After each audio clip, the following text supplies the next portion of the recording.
Muy buenos días, estudiantes. ¿Me escuchan bien para iniciar nuestra clase? Hola, Buenos hola. días, profesor. Buenos días, alumnos. Sí se escucha, profesor. Ok, muchas gracias. Entonces, empezamos. A toda máquina. Bien, como pueden ver, alumnos, hoy día tenemos que terminar de ponernos al día, ya para la última clase hacer nuestra sesión final con literatura del siglo XX, lo que falta, ¿ya?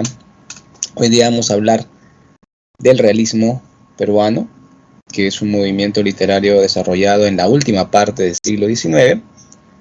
Vamos a tratar del modernismo, que inicia justo a inicios del siglo XX. Justo con la primera década del siglo XX se da ese desarrollo del modernismo en el Perú, que dura hasta la segunda década, anotando que en la segunda el postmodernismo aparece como una alternativa que prelude a la vanguardia. La vanguardia va a llegar ya en la tercera década del siglo XX durante el gobierno de Leguía, y el vanguardismo con el indigenismo aparecen ahí, en ese oncenio famoso en que Leguía gobernó el Perú, con un sistema casi dictatorial, algunos dictatorial, pero bueno, vamos a dejar ahí la polémica para los historiadores. Entonces, tenemos aquí el menú detallado.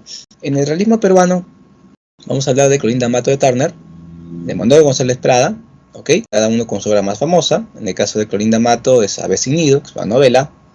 En el caso de Manuel González Prada, Discurso en el Politeama, que es un tipo de ensayo hecho para ser leído en público, ¿no? Tiene esa característica, aunque fue publicado este ensayo luego dentro de un volumen de ensayos titulado Páginas Libres, años después de leerse públicamente en el Teatro Politeama. De ahí su nombre, Discurso en el Politeama. Luego estudiaremos el modernismo, como te mencioné, en la figura del autor más importante del modernismo peruano, que es José Santos Chocano, ¿ok? Y luego ya hablaremos de la vanguardia, obviamente mencionaremos a los vanguardistas peruanos, sus características, pero nos enfocaremos más en el máximo exponente de la poesía vanguardista en el Perú, el gran César Vallejo. Hablaremos de dos de sus poemarios, Trilce y también Poemas Humanos, ¿ok? Finalmente trataremos el tema tal vez más de peso de toda la clase. ¿Por qué lo digo? Porque recuerda que El mundo es ancho y ajeno ha sido obra de Prospecto de Admisión hace pocos semestres atrás nada más, obra principal, ¿no? En El mundo es ancho y ajeno, así que hay mucho que decir ahí. Y hasta hace poco, hasta el ciclo anterior, ya sabes cómo es esa historia, pensamos todavía que este ciclo seguía siendo, después nos enteramos de que no, pero igual no le va a quitar peso pues ese detalle de quitarla como novela de fondo. Me refiero a Los ríos profundos de Arguedas. Así, inclusive es muy probable que varios de ustedes la hayan estado leyendo, y eso sería genial, muy bueno, no solamente para su formación preuniversitaria, sino para su formación como peruanos, como ciudadanos. Eso estaría muy bien. Ahora, si no lo hicieron, no interesa eso. Ahora lo que importa es que sepan lo básico. Y si saben más, bueno, las preguntas serán más fáciles. Eso sí, nadie lo va a negar, ni le va a soslayar su mérito académico, ¿ok? Vamos avanzando. Bien, literatura peruana del siglo XIX, todavía vamos a hablar un poco de esto porque nos toca hablar del realismo. Realismo peruano. ¿Cuál es el contexto de aparición del realismo? Acá me estaban escribiendo ahora que veo recién. Ya, me saluda Yanela. Hola Yanela, ¿cómo estás? Disculpa que recién vea tu saludo atento. Yo muy bien y contento de empezar la clase. Espero que ustedes también con muchas ganas de estudiar. Bien, jóvenes, realismo peruano, ¿ok? El realismo peruano, estaba preguntándoles, ¿cuál es el contexto? ¿En qué momento surge el realismo peruano? Hemos dicho que surge en la parte final del siglo XIX, pero ¿qué contexto rodea su aparición? ¿O le permite o fortalece la presencia del realismo en el Perú? ¿Qué factor histórico importante está ahí?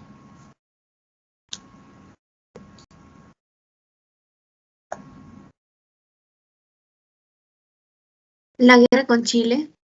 Muy bien, la guerra con Chile, el final de la guerra con Chile, como dice Valentino. Claro, la guerra con Chile es un factor muy importante. Algunos historiadores, y yo les doy la razón en eso, no soy experto en historia, pero creo que tiene sentido, afirman que la guerra con Chile se tornó un catalizador, se tornó un elemento homogenizador de la peruanidad. O sea, si tenemos que ver en lo positivo o lo negativo, la guerra con Chile permitió que los peruanos tengamos un poco de unión, tengamos un poco más de identidad nacional. Nos dio héroes, claro, héroes derrotados, como Miguel Grau, que murió épicamente en combate a Angamos, o como Bolognesi, que dio un ejemplo de peruanidad al defender y pelear sabiendo que iba a ser derrotado en la batalla de Arica. Entonces, esto, la idea de que un enemigo en común, que se juntaron gente de la sierra, a la costa, para defender el territorio, inclusive Lima fue defendida por andinos que llegaron a luchar a los arenales de San Juan de Miraflores. Entonces, todo esto hace que el Perú no tenga una identidad, y eso es bueno, pero cuando se van los chilenos, me refiero cuando se retiran ya después de haber tomado Lima, haber estado saqueando de manera continua la Biblioteca Nacional, haberse llevado las cosas de las universidades como San Marcos, se llevaron sus instrumentos, llevar todo lo que pudieron, una acción de saqueo infame, de la que ellos deben estar avergonzados hasta ahora, ¿no? Haber hecho eso. El realismo peruano aparece con fuerza en ese momento, ¿no? En ese momento en que Perú estaba pues en bancarrota, en un estado figurado, estaba en estado de coma, le habían amputado Tarapacá, le habían quitado Arica y Tacna, decían por un tiempito para ver plebiscito, estábamos en muy malas condiciones, y ahí salen pues los realistas a no hacer leña del árbol caído, pero sí a tratar de generar más efectos, ¿no es cierto?, a partir de esta situación lamentable, lograr que se consolide la crítica y se cambie lo que hay que cambiar, ¿no? La renovación era el aspecto central que veía el realismo peruano. El realismo peruano se desarrolla sobre todo en la novela y el ensayo, ¿ya? En la novela tuvimos autoras importantes, ¿no? Por ejemplo, Mercedes Cabello o Clorinda Mato de Turner. También hay que anotar que en esta época realista apareció por primera vez un cenáculo de literatas. Sí, escuchaste bien, literatas, escritoras peruanas, ¿está bien?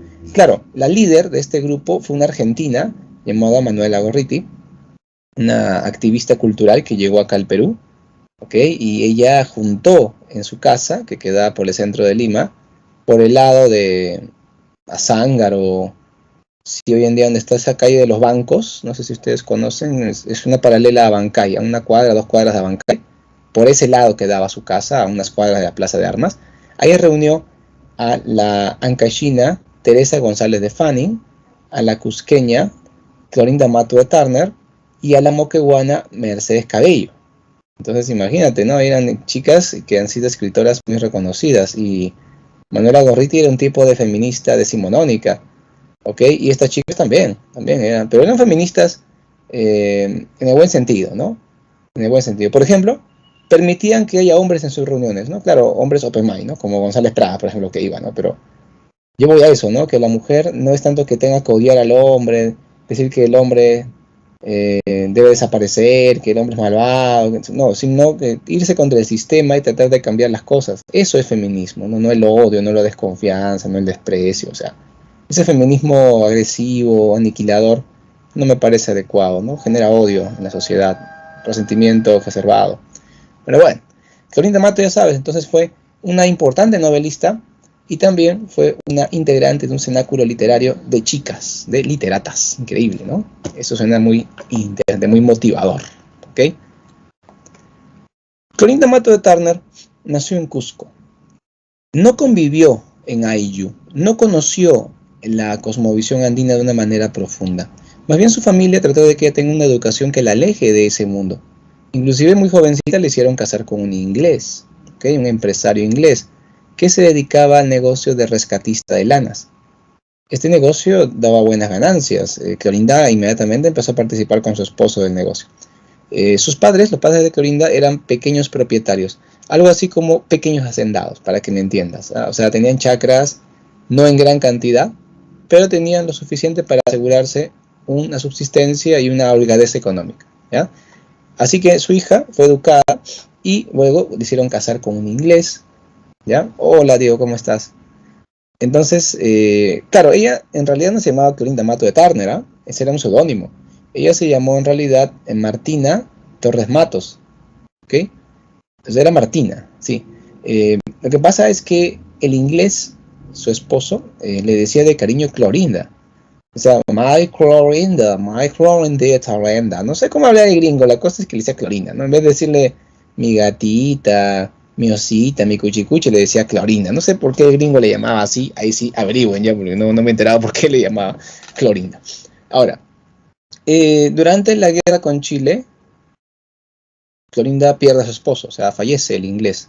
Que era buena gente el inglés, parece que era buena gente, porque a, ella, a pesar de que estaban casados, a ella le dejaba publicar en diarios y revistas cusqueños. Ella era articulista, o sea, ella era periodista, Clorinda, y su esposo le dejaba, o sea, era chévere el inglés, ¿ya?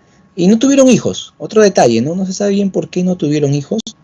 Estuvo casada más o menos unos 5 años, 6 años, no me acuerdo bien cuánto tiempo fue, pero no que se casó y se murió el señor, estuvieron casados varios años y no hubo hijos, tal vez por decisión de la pareja, no sé, pero ella queda viuda y bueno, queda endeudada, ¿ya? Y luego cuando termina la guerra con Chile, renace desde las cenizas tipo ave fénix y logra con su habilidad, pero una mujer muy hábil para el negocio, ¿eh? Logra, retomando el negocio de rescatista de lanas, pagar las deudas y obtener ganancias. Ajá. Pero allí decidió, en lugar de seguir ese negocio y hacerse rica, le podía hacer, ¿ya? Ella lo que hace es dedicarse a su vocación, a ser escritora. ¿Ok? Chicos, ¿se entiende qué es ser rescatista de lanas, no? ¿Ese término está bien? ¿O es muy técnico y requieren explicación? A ver. Bueno, chicos, ¿me explican qué tal? ¿Rescatista de lanas? ¿Qué es eso? Ya, Christopher. Tú lo has dicho todo, muy bien. No te preocupes, te explico. Es un negocio que consiste en irte a las alturas, en Puno, Arequipa, Cusco, esos 3 departamentos principalmente, ¿no? Porque es donde crían alpaca. Estos ganaderos de alpaca, ganaderos de euquénido, que viven pues a 3.500 metros para arriba, ¿ya? Y vas ahí y les compras la lana de la alpaca, que es una lana fina, ¿ok? Luego la trasladas a los puertos, puede ser a Mollendo, a Hilo, al puerto más cercano, y lo embarcas a Inglaterra. Lo vendes a Inglaterra para que allá produzcan telas muy finas en la revolución industrial, ¿no es cierto? Con esa lana de alpaca y luego vendan a precios muy altos ese producto. Tú les dotabas de materia prima a las fábricas inglesas, ¿no? Entonces, Inglaterra siempre se ha caracterizado por producir muy buenos textiles, ya en la primera revolución, en la segunda revolución industrial. Así que el dinero estaba ahí, no solamente había que hacer el esfuerzo de ir hasta la altura, el viaje, ¿no es cierto? Esas incomodidades ya pues las hacías tú. Eso es ser rescatista de lanas, ¿ya? Como ves, Clorinda no decidió seguir ese camino de ser empresaria, en este caso una empresaria lanera, ¿no? Ella decidió seguir su vocación. Primero en Cusco, inclusive publicó su primer libro, Tradiciones Cusqueñas, todavía muy influenciada por su origen cusqueño, siguiendo todavía la escuela romántica de Ricardo Palma, Tradiciones Cusqueñas, su primera obra, pero luego ya dejó eso y empezó a acercarse al realismo, y así publica 3 novelas, una trilogía, Ave sin nido, Herencia e Índole. Esas 3 obras las va escribiendo, ¿no es cierto?, cuando ya está en Lima, ¿no? Cuando llega a Lima, se avecinda aquí. ¿Listo? Muy bien. Entonces, Clorinda Mato de Turner, ya, no terminé de explicarte el origen de su seudónimo, ¿no? Lo que pasa es que Mato viene de su apellido, Torres Matos, ¿no? Matos, ella le quitó la S, le aumentó una T, y es Torres Mato, ¿no? Clorinda Mato. No Matoa, eso no. Mato, porque ella dice que en quechua cusqueño mato significa cosecha. Y de Turner, porque su esposo, el difunto inglés, se apellidaba Turner. Así que técnicamente ella era de Turner, o sea, ella era viuda o esposa de Turner. De ahí viene su seudónimo, Clorinda Mato de Turner. Ella firmaba siempre sus obras con ese seudónimo, cuando escribía en los diarios y también cuando podía publicar, ¿no es cierto? Ella tuvo una idea muy interesante de feminismo. Ella, como era siempre emprendedora, siempre empresaria, una mujer muy hábil con los negocios. ella fundó una imprenta. A esta imprenta, este negocio de impresión, un taller, ¿no? Le llamó La Equitativa, le puso ese nombre. Y ella decidió que en su imprenta, La Equitativa, trabajasen exclusivamente mujeres.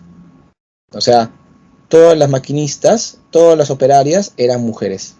Obviamente le dio trabajo a viudas de la guerra con Chile, a huérfanas de la guerra con Chile, a madres solteras, ¿no es cierto?, para que trabajen ahí. Eso me parece a mí feminismo de alto nivel, porque estás contraviniendo la idea de que un taller es para hombres, estás tratando de darle trabajo a la mujer para que se iguale al hombre, entonces también la mujer puede trabajar y generar ingresos en el hogar. Y estamos hablando de fines del siglo XIX, ¿ah?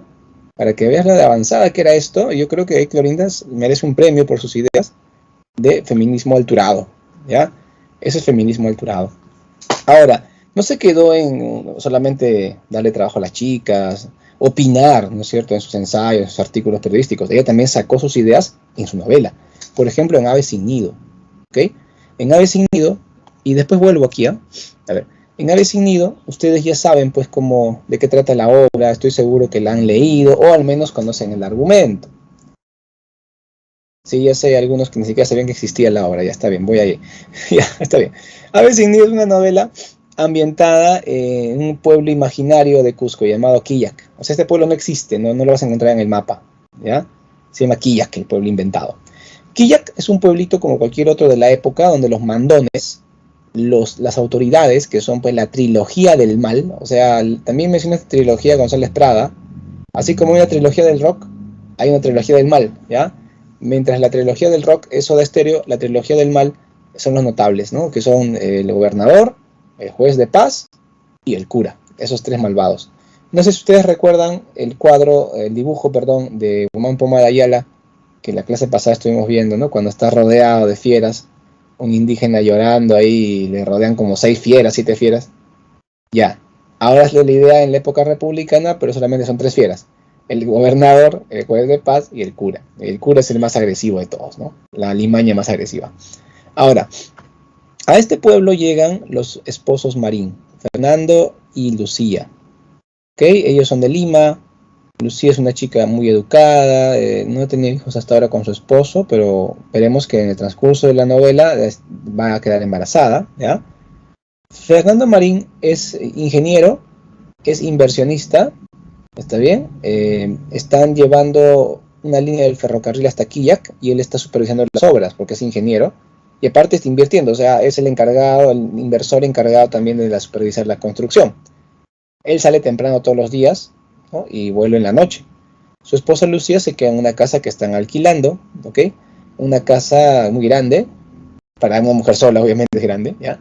Y ella pues, una chica culta, leía mucho, pero se aburre, pues, no es como tener internet, Netflix, tener a tu amiga, llamarle, oye, ¿cómo estás? Lorear, ¿no? Un rato desde Lima hasta Cusco, la tecnología es una maravilla.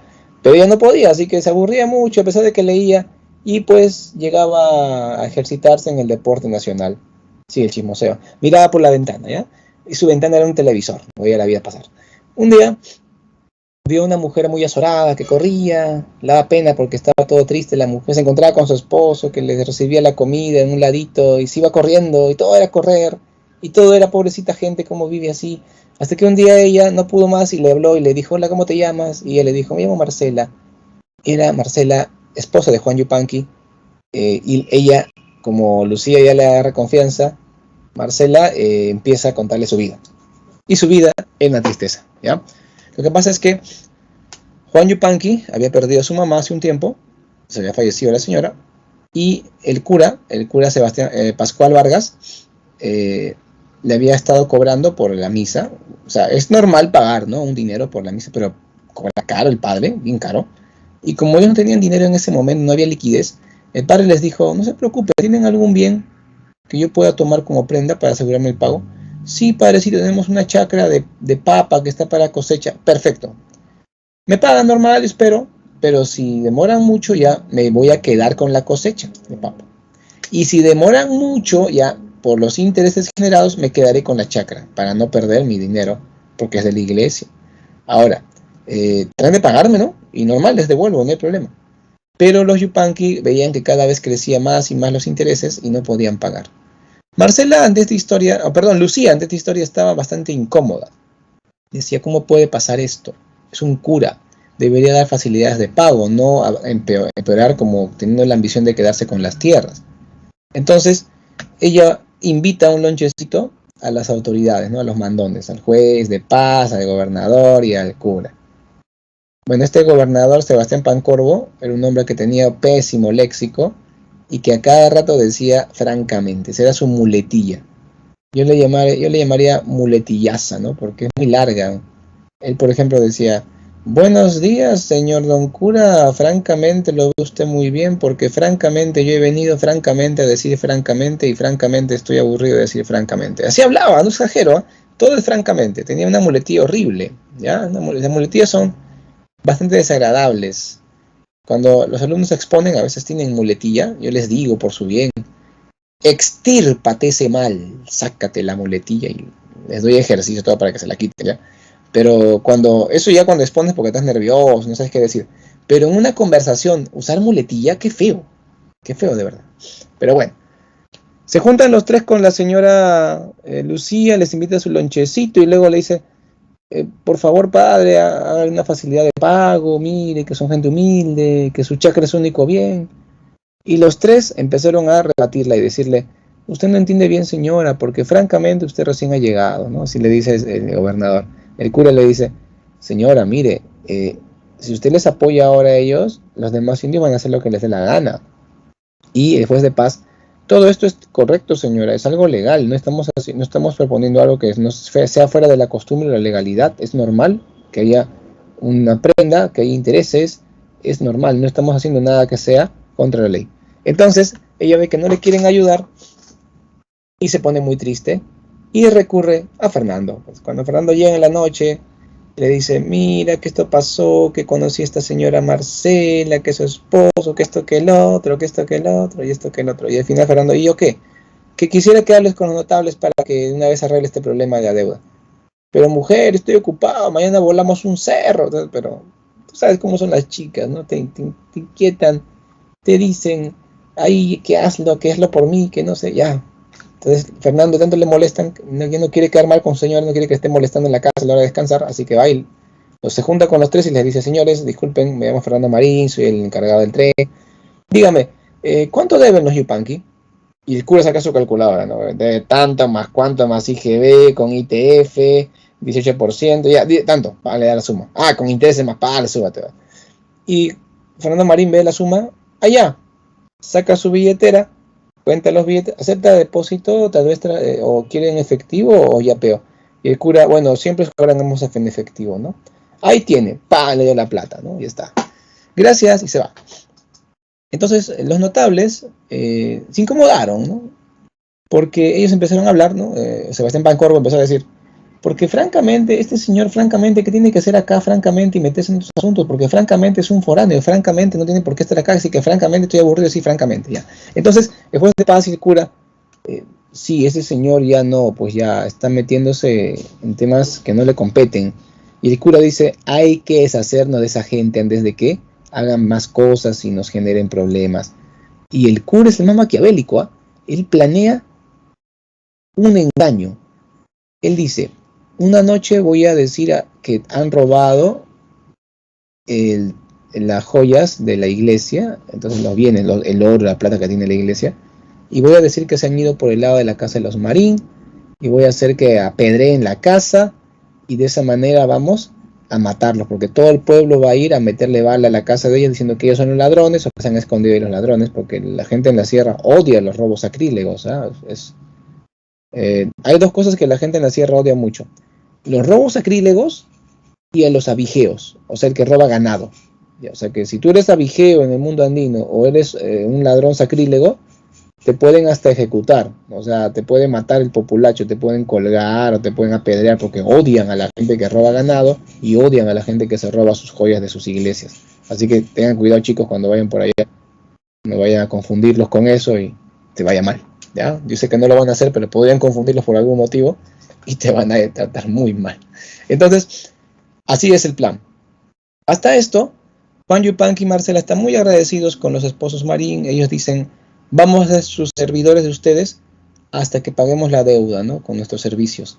Lucía le dice, no, no hagan eso, no, pero queremos ayudarlos, por favor. Aparte, quisiéramos también que nos apoyen, ¿no? Con la formación de nuestras hijitas. Tenemos 2 hijitas, Rosalía, de 11 añitos, y Margarita, de 14, para que ustedes sean sus padrinos, ¿no?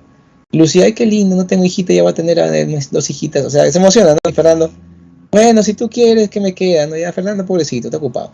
Entonces, todo queda bien ahí. Y la noche llega, pues, en que el padre se han robado la iglesia, se fueron por allá, y otro testigo comprados, entraron a la casa de los Marín y todos van a meterle bala a la casa de los Marín, que está ametrallada, parece guerra, parece una batalla en la que todos van con esta fortaleza. Pobre casa quedó puro agujero. Los Marín se salvaron de mucha suerte, pero los Yupanqui que fueron corriendo a socorrerlos fueron acribillados y murieron. Cuando Marcela estaba muy grave y a punto de morir, Lucía está atendiéndole su agonía. Marcela le dice, señora Lucía, tengo que decirle algo en el oído, un secreto que nunca debe decirle a nadie. Y le dice un secreto y le hace jurar que nunca le dirá a nadie. Luego le dice Lucía a Fernando, porque Fernando no le puede ocultar nada, porque es su esposo y son como una sola persona, en fin. Al final que no tenía que contarle chisme, así que alguien le dice, ¿no? Entonces, me contó que su hija Margarita no es hija de su esposo Juan Yupanqui, sino que es hija del anterior cura de Quillac, que se llamó el obispo Pedro Miranda y Claro. Es un secreto. A Fernando dice, es un secreto, yo no lo voy a decir, mujer. Así que mira, ya van 2 que conocen el secreto. Para esto, Lucía, que ha quedado muy asustada, ¿ya? Ha quedado embarazada también.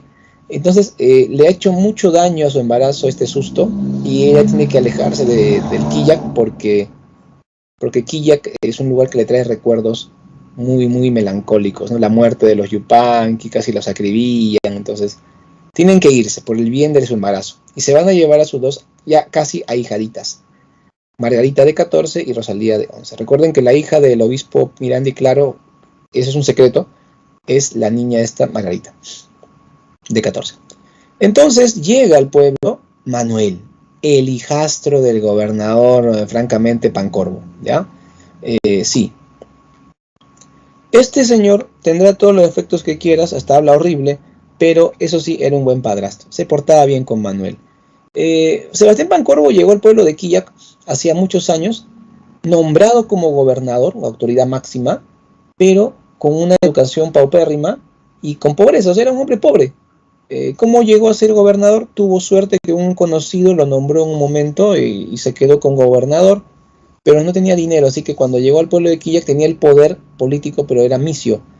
Lo que hizo él fue conseguirse con su poder político, poder conseguir una esposa, que fue en este caso la hija de un indio rico, la hija de un indio que tenía ganado, alpacas, toros, vacas, también tenía tierras, y esta chica tenía un hijito ya, ese era Manuel. Como ya tenía hijito, y vio que un hombre con poder se le acercaba, ya la aceptó la familia, ¿no? Pero hubiera sido soltera, no creo que hubieran aceptado, porque hubiera querido un marido con dinero, ¿no? Entonces, por ahí va la jugada. Ahora, el tal Sebastián Pancorbo, alias francamente, se porta bien con Manuel, es un padrastro considerado. Manuel llega de Lima, tiene 17 años, porque estaba estudiando, él es originario de Quillac, obviamente, pero estaba en Lima estudiando, y se encuentra con Margarita, se enamora de Margarita y quiere estar con Margarita.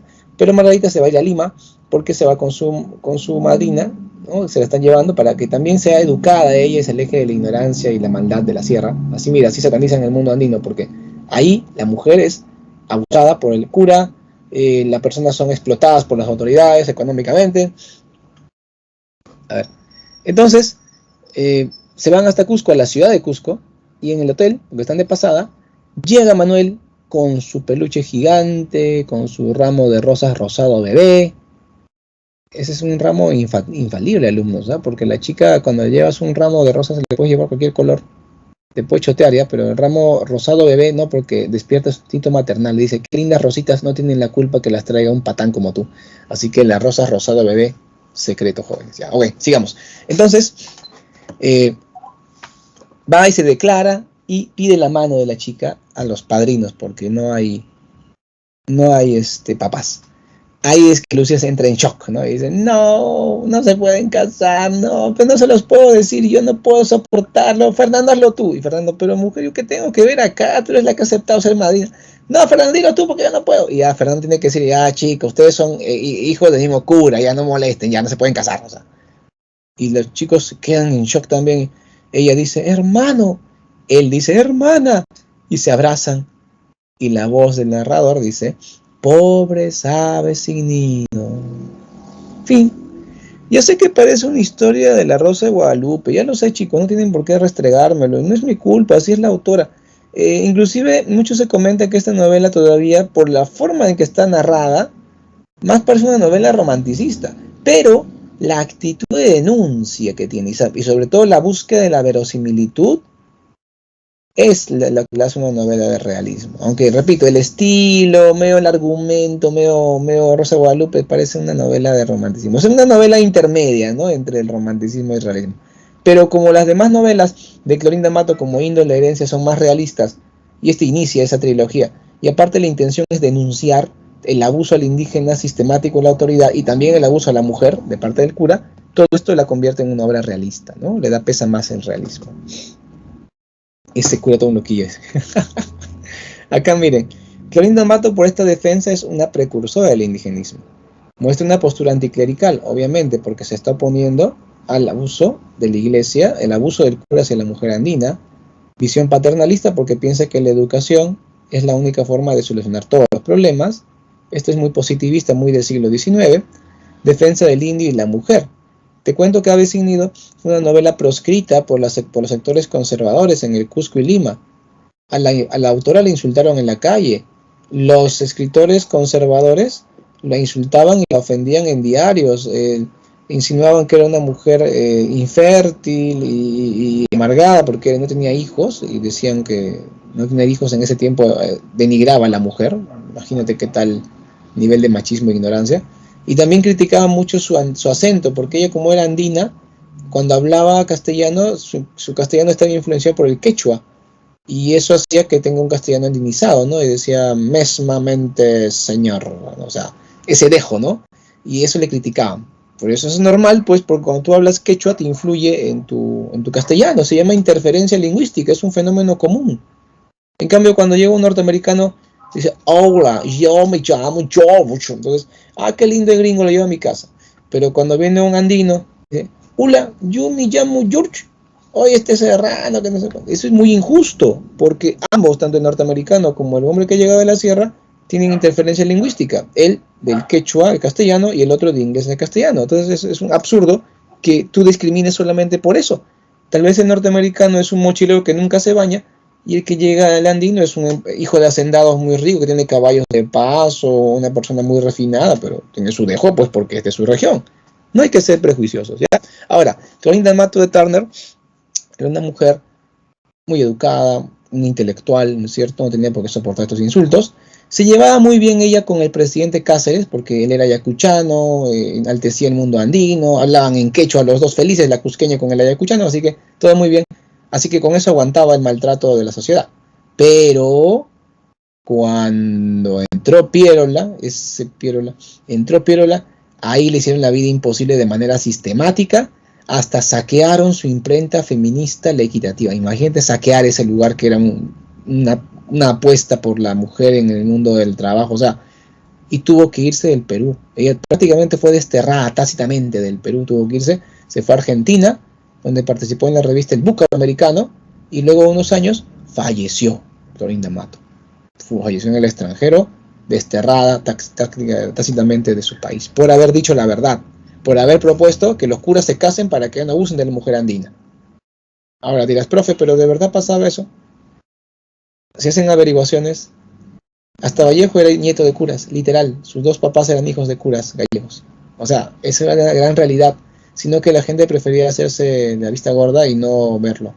No le tomaban la importancia y cuando alguien denunciaba, lo miraban mal. Se generó una polémica tan grande, más grande todavía, que la que se generaba acá en Lima hace poco con Mis hijos no te metas, ¿se acuerdan? Algo así, ¿no? Sí, un secreto a voces, exacto, Christopher, eso era un secreto a voces.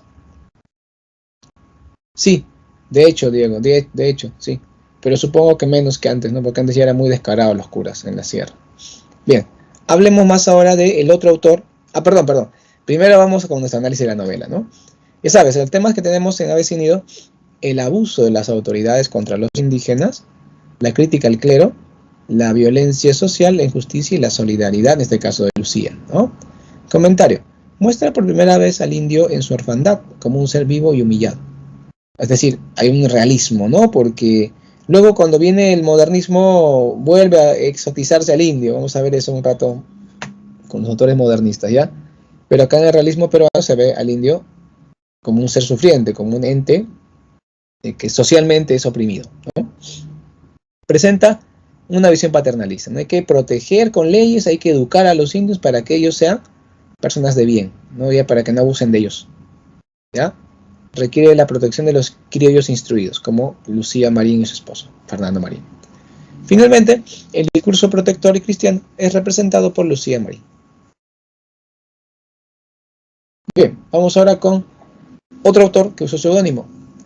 Su nombre su nombre real es Manuel Baltasar de los Reyes González de Prada y Ulloa. O sea, su papá se apellidaba González de Prada y su mamá Ulloa, ¿ok? Pero a él no le gustaba tener un nombre tan rimbombante, o sea, Manuel de Baltasar de los Reyes, imagínate. Así que él dijo solo Manuel nomás ya. Y en lugar de ser González de Prada y Ulloa, dijo, ese González de Prada suena muy rimbombante, suena muy español colonial, no me gusta, voy a llamarme como cualquier obrero, como cualquier profesor de la pre.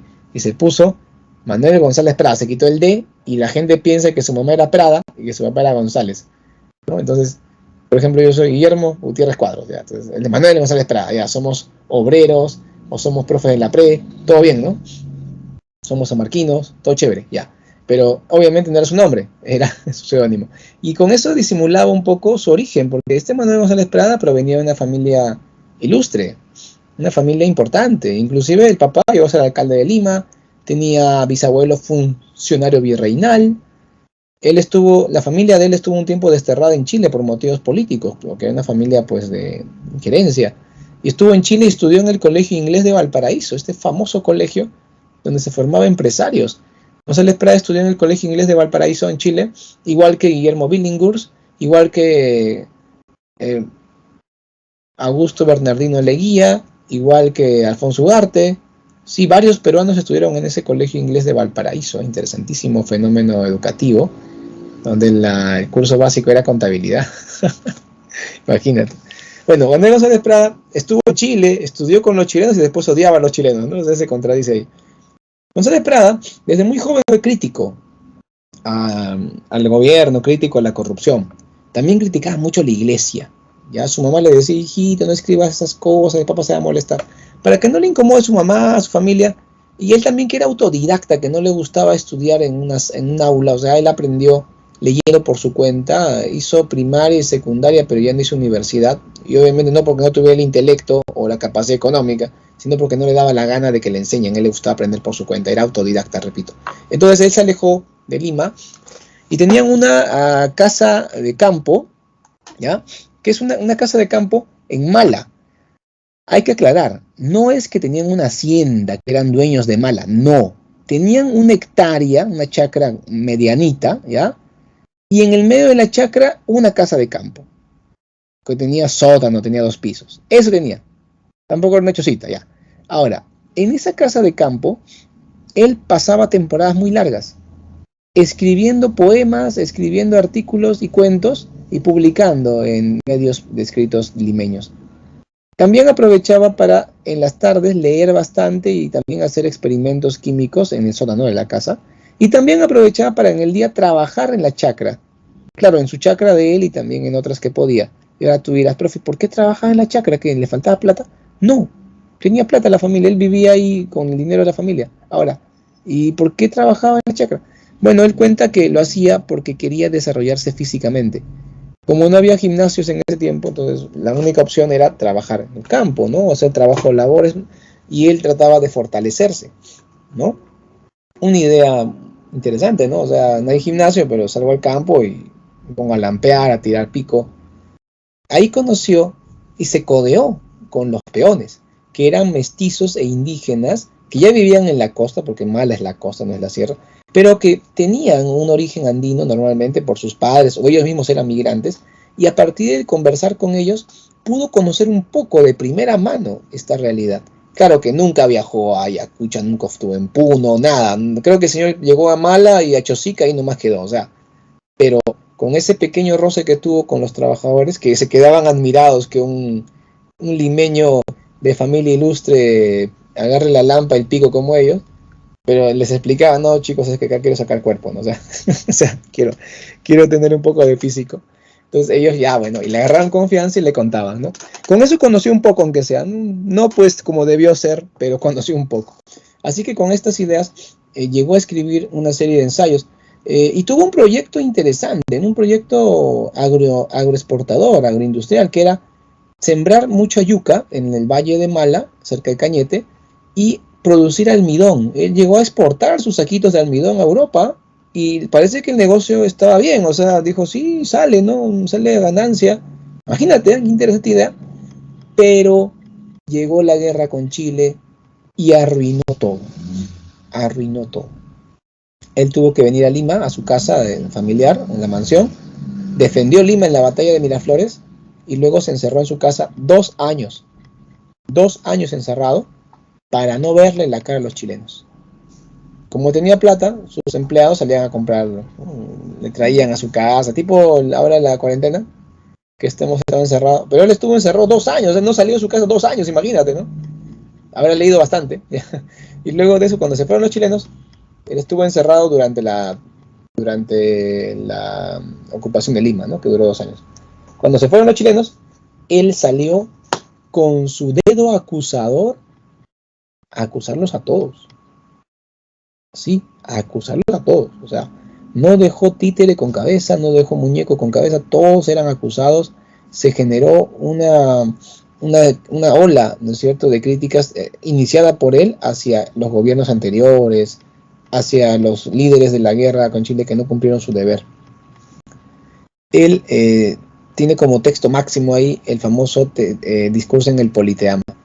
Los chicos, los jóvenes limeños, el Colegio Guadalupe, los Cachimbos de San Marcos, organizaron una velada patriótica el 29 de julio de 1888 y le pidieron a Manuel González Prada que participe, ¿no?, con un discurso para ser leído ahí. Él, gustoso, participó, escribió un discurso que luego fue conocido como discurso en el Politeama, porque allí fue la primera vez que se leyó en público. El discurso en el Politeama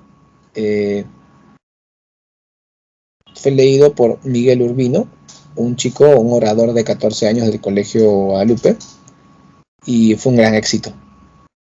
Después de esa noche, todos querían leer el discurso en el Politeama. Durante 2 semanas estuvo publicado en el Comercio, lo publicaban cada vez que salía porque la gente quería leerlo. No lo leí, yo quiero leerlo hoy día, y la gente quería seguir leyendo, se convirtió en un bestseller el discurso. Y en las calles, cuando iba Manuel González Prada, le decían, González Prada, bien, González Prada, bravo, ¿no? Era más popular que la Padula cuando metía sus goles en las calles, algo así, ¿no? Todo el mundo hablaba de él. Fue su momento más importante, ¿ok?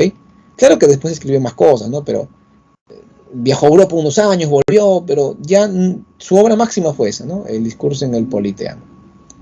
Él tiene una obra polémica de crítica social, una propuesta de renovación ideológica y cultural, búsqueda de nuevos caminos en literatura, precursor del indigenismo y modernismo y visión paternalista. Ahora, ¿cómo es eso de que buscó nuevos caminos? Lo que pasa es que él estaba totalmente ajeno a España, él renegaba de España. Y él buscó influencia literaria, formas poéticas en Francia y Alemania. Así es considerado un precursor del modernismo, porque antes de que Rubén Darío mire a Francia con el parnasianismo y el simbolismo, ya Manuel González Prada lo estaba haciendo antes. Ya estaba tomando en América, ya estaba tomando la tradición poética francesa como modelo, antes de que Rubén Darío lo haga con el movimiento modernista, simbolista y parnasianista de Francia, ¿no? Ahora, en su prosa es un precursor del indigenismo, porque ya entiendes que entre sus temas está la reivindicación del indio. El discurso en el Politeama, como ya te dije, se leyó un 29 de julio de 1888. Qué pena, ese teatro Politeama se ha quemado, se quemó años después y nunca se volvió a reconstruir con ese nombre, así que ya no existe. Se han construido teatro por ese lado, me parece, de Lima. Estamos hablando de cerca, Girón Ica, cerca a la plaza, cerca a la avenida Tacna, entre la avenida Tacna y la plaza de armas, ¿no? Pero más cerca de la avenida Tacna. Por ese lado estaba el Teatro Politeama, y hoy en día hay un teatro por ahí, me acuerdo, el teatro de la Asociación de Artistas Aficionados, ¿no? Pero no se llama Politeama, ya no le pusieron ese nombre. Ok, tema central de este discurso: la renovación política y social del país. Tú ya sabes que en ese momento estábamos totalmente dolidos por la guerra con Chile. Entre los temas que hay, por ejemplo, tenemos el antichilenismo y el nacionalismo revanchista, ¿no? Entonces Prada escribe: daremos el golpe decisivo y último. Llegaremos hasta Tarapacá, Arica. O sea, imagínate, recuperar Tarapacá. Y eso teníamos que tener unos buenos gobernantes, un ejército tecnológico, y los soldados tenían que tener espíritu patriota, o sea, estar educados, porque él critica mucho que los soldados de la guerra con Chile y Perú no sabían que era el Perú, no estaban educados, y por eso en la batalla se rendían cuando su jefe les pedía rendirse. O sea, no había un seguimiento a una nación, sino un seguimiento a un líder, a un caudillo, ¿no? Porque no tenían la formación. Muchos campesinos andinos que vinieron a pelear a la costa no sabían que era la patria, ignoraban eso. Pensaban que los chilenos eran unos monstruos y que el Perú era un general que los mandaba. No sabían que era el Perú una nación. En cambio, los chilenos, hasta el más humilde roto que vino a pelear la guerra, sabía que había Chile, tenía educación primaria y venía a pelear por su país y para que la civilización triunfe, porque veían a los peruanos como unos ignorantes tremendos y los chilenos eran civilizados, porque hasta el más humilde roto del ejército chileno sabía leer y escribir y tenía su idea de lo que era Chile, ¿ya? Por si acaso, al decirle roto de los chilenos, no estoy ofendiendo a nadie, ¿eh? No piensen mal, hay muchos malentendidos. El roto es como se le llama en Chile al pobre, porque normalmente estos trabajadores de las minas andan rotosos, andan con ropa remendada, y por eso le dicen el roto. Entonces la gente humilde de Chile, los trabajadores de las minas, son gran parte del grueso de los soldados que vinieron a Perú. Y repito, hasta esa gente humilde sabía leer y escribir y sabían que era Chile, la patria. En cambio, el humilde peruano, el andino, no sabía que era nación, no sabía que era Perú, solamente pensaba que Perú era un general, y había un general Chile que había que vencer, y así. Entonces, eso es lo que critica González Prada, ¿no? La falta de formación, porque él dice: los verdaderos vencedores del Perú en la guerra con Chile no fueron los chilenos, fueron la ignorancia de los gobernantes y el espíritu de servidumbre de los gobernados, o sea, de los indios, el espíritu de servidumbre, y de los gobernantes, la ignorancia, porque el que era ministro de Hacienda, como Piérola, quiso ser jefe militar en la defensa de Lima. Él habla también de los eclesiásticos que querían ser diplomáticos, o del militar que quiere ser presidente, como Cáceres, ¿no? Después de la guerra. O sea, un buen militar, pero ¿por qué quiere ser presidente, no? Esto es lo que él critica. También él critica mucho la falta de ciencia en la educación. Dice que 1000 años de teología, se refiere a la Edad Media, produjeron muy poco. En cambio, 100 años de tecnología, se refiere a la Revolución Industrial, han producido muchos avances, ¿no? Entonces, él hace una mirada crítica a la teología, a la iglesia, ¿ok? Rechaza la herencia colonial. Por ejemplo, él renegaba de la escritura de la Real Academia, de las normas. Él pretendía establecer una ortografía inspirada en la propuesta de Andrés Bello, un sabio venezolano que hizo carrera en Chile. Y claro, se formó en Inglaterra, Andrés Bello, en Francia, Inglaterra. Entonces, él propone una ortografía, ¿no?, diferente, como decir: ¿por qué le voy a hacer caso a la ortografía española si la RAE, la Real Academia, es de España y yo soy de Perú?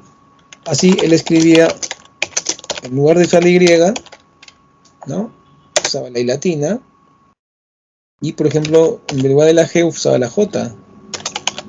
Escribe páginas libres. Tú sabes que es con G. Esa es la ortografía que se opone a la ortografía oficial de la Real Academia. ¿Ok? Al final, su frase famosa de renovación, ¿no es cierto? Ya pasó el tiempo de aquellos árboles de flores de aroma deleterio y frutas de sabor amargo. Que vengan árboles nuevos a dar frutas y flores nuevas. Los viejos a la tumba, los jóvenes a la obra. Y ya está. Muy bien, chicos. ¿Tienen alguna pregunta? Miren, nos hemos tomado nuestro tiempo para hacer bien este tema tan importante del realismo. Por supuesto que sí, Diego. Si tú encuentras una versión correcta de discurso en el politema, vas a encontrar esa ortografía. Si encuentras una versión fallada porque la han corregido, piñato, pero la versión correcta es así. Busca en PDF, tal vez así te aseguras que sea la versión correcta. Porque a veces cuando lo tratan el texto, el Word automáticamente lo corrige y ya queda corregido y la malogran, ¿no? Malogran. Algunos dicen, profesor, yo también quiero ser como González Prada, ¿no? Tú lo que quieres ser es a Mixer, oye, no te pases, ¿eh? Por favor. Ok, debe estar, porque hemos cuidado bastante eso, ¿no? Aunque a veces el Word nos malogra y ya no lo vemos, ¿no? Pero tratamos de que sea el texto original, Kiara, ¿sí? Pero nos preocupamos de eso, la profesora de literatura, aunque ustedes no lo crean, estamos atentos a eso. Pero los de imprenta son los que al final sacan, ¿no? Así que puede haber un error por ahí que el Word se vuelva loco y nos corrija. Sí, yo me acuerdo mucho de eso. Un profesor que en paz descanse, poeta del 60, que fue el profesor Pablo Guevara, profesor muy querido en letras. Yo tuve la fortuna que me enseñe algunos cursos.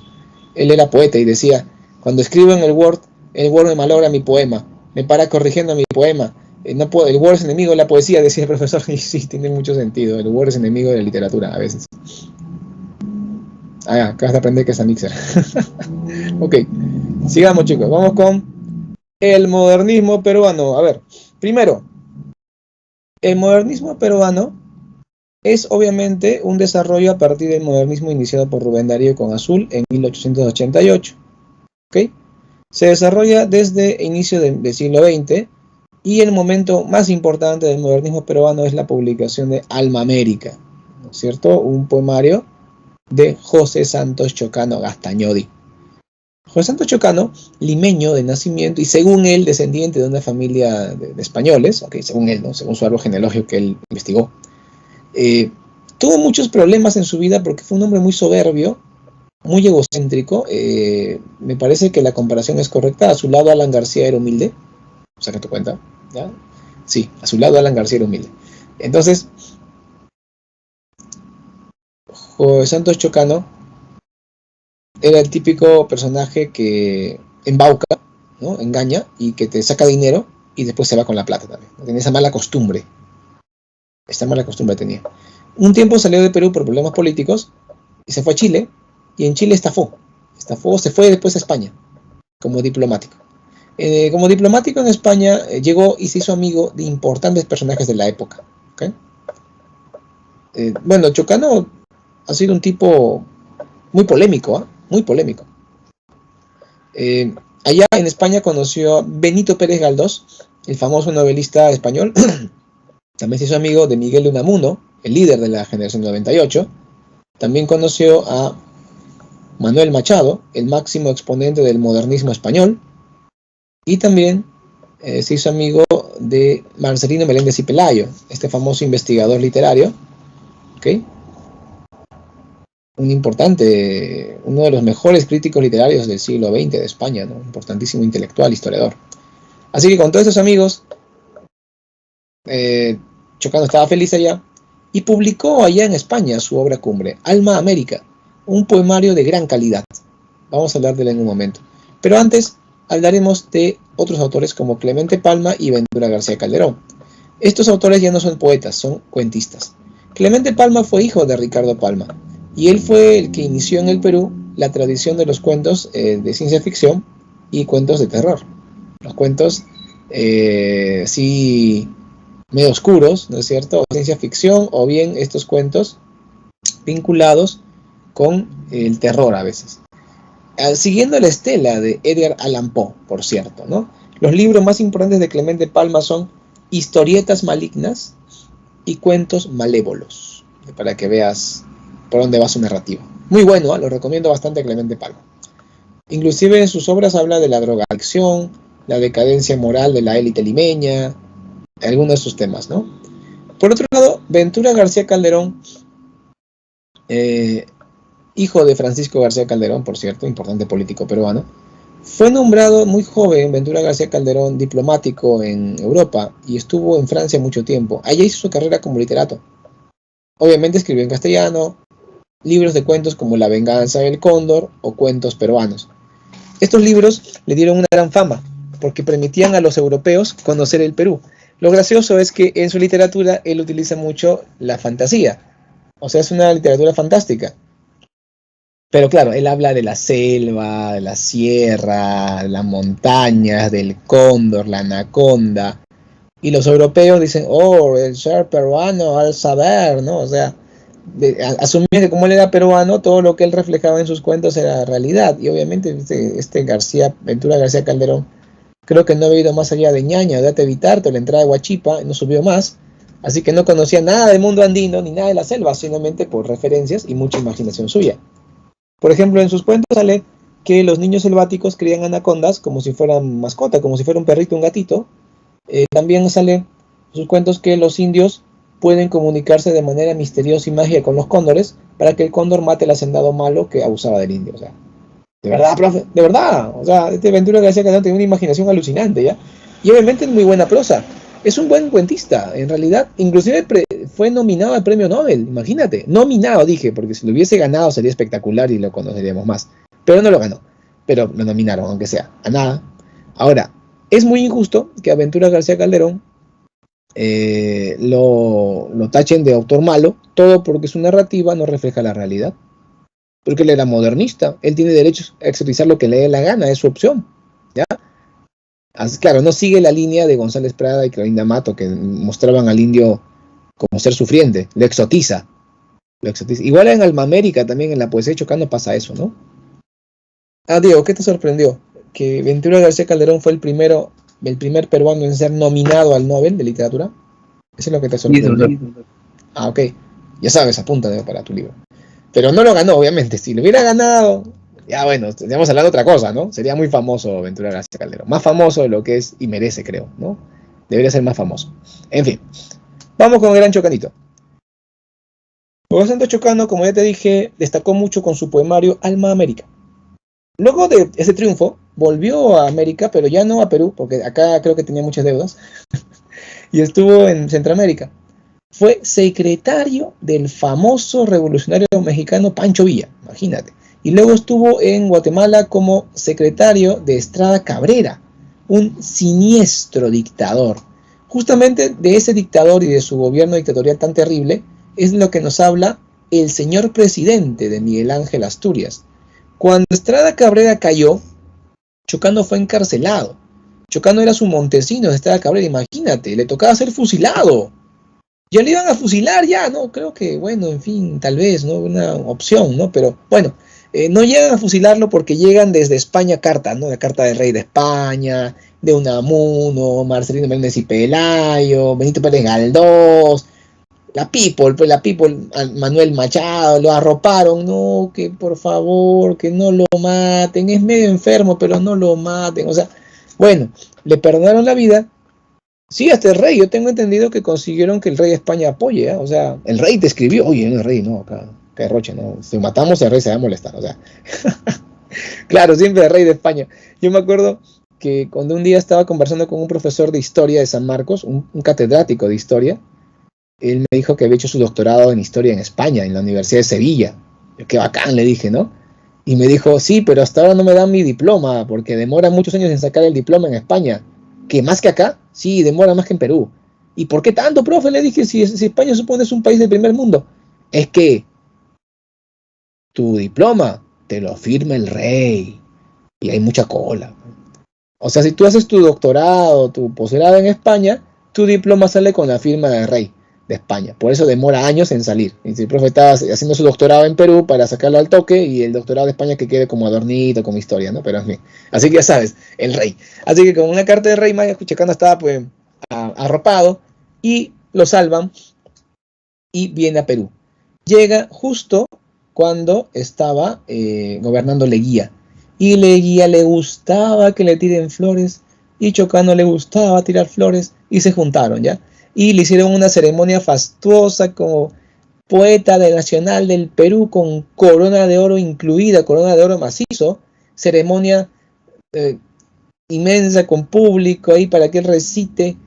Según la leyenda, en esa ceremonia de coronación pública estuvo presente Eguren, José María Eguren, que era su pata de Chocano desde el colegio. Gente que era tan diferente, pero eran amigos nunca he visto. O sea, Chocano y Eguren eran antípodas, pero eran patas. Entonces cuando Chocano lo vio a Eguren, sube, sube, José María, sube. Él, no, yo no subo porque soy tímido. Hágalo subir, lo obligó a subir. Una vez que subió, le dijo a todos los que estaban presentes, él también es un gran poeta, y le puso su corona de Guren y le aplaudió. Todos dijeron, bueno, ¿quién será ese tipo? Pero como Chocano dice que aplaudirle, ¡bravo! Ese Chocano le dijo, bueno, ya te di tus 5 minutos, devuelve mi corona a un lado, sigan aplaudiendo a mí. Le aplaudían a él, ¿no? Obviamente. Mira, Eguren era tan bueno que hasta Chocano lo admitía. Imagínate, con ese ego. Creo que fue el único acto de humildad que hizo en toda su vida Chocano. En fin. Luego de esto, se metió en un problema muy feo, muy grave. Se empezó una polémica. Bueno, chicos, les cuento esa polémica, se me pasa la hora y hay muchos temas por qué ver, ¿ya? Lo que voy a hacer es aconsejarles que vean, para que se enteren con detalle y no pierdan esa posibilidad de conocer, ¿no? En el programa que sucedió en el Perú, ¿ya? No dura ni una hora. Te recomiendo ver este programa completo, completo para ver a Chocano, pero sobre todo hay una parte, más o menos en la mitad, un poco más del video, en que se va a ver cómo es que fue el problema que tuvo con el More, ¿okay? Con un periodista y poeta peruano, que al final Chocano lo mató al More, en público, lo hizo en el patio interior del Comercio, del diario Comercio. Ahí lo mató, le metió un balazo. Y después, como estaba protegido por la guía, no fue a prisión, fue a Chile desterrado. Y si quieren los detalles, todo el proceso que se dio, porque es largo de explicar, ahí lo puedes ver, ¿no? Sí. Bueno, ¿qué cuenta Christopher que le contaron en el cole? A mí me contaron en la universidad, para continuar la historia, que un profesor viejito nos dijo eso, un profesor de Derecho Penal en San Marcos, uno que trajeron, no sé, para que dé una charla, ¿no? Uno de 90 años, dijo, mis profesores estuvieron en el juicio de Chocano. O sea, imagínate, ¿no? Que este profe sanmarquino era tan viejito que sus profesores estuvieron en el juicio de Chocano. Y mis profesores me contaron que Chocano le mentó la madre a todos los presentes. O sea, le mentó la madre al juez, le mentó la madre a los que estaban ahí de testigos, le mentó la madre también al público que estaba presente, le mentó la madre a los policías que están cuidando el orden, a todo el mundo le mentó la madre, a los abogados que de la parte acusadora, o sea, al fiscal, o sea, y ni aún así lo condenaron. Él nunca se mostró arrepentido de haber matado al More, ¿ah? Él decía, he lavado el honor nacional. El lavado del honor nacional. Bueno, chicos, yo sé, quieren saber si historia es larga, así que vean el video. Si quieres más rápido, a partir de la mitad, si no, mira casi todo porque vas a repasar Chocano y es muy útil para ti también. Te recomiendo ver el video, ¿ah? Bien, entonces lo mandan a Chile desterrado, porque era amiguito del guía, y allá lo matan. Allá un hombre que había estafado, lo mata a puñaladas.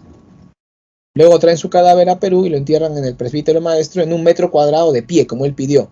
Inclusive colocaron fragmentos de un poema que él había escrito para su muerte, un epitafio. Así que este hombre tan polémico murió polémicamente.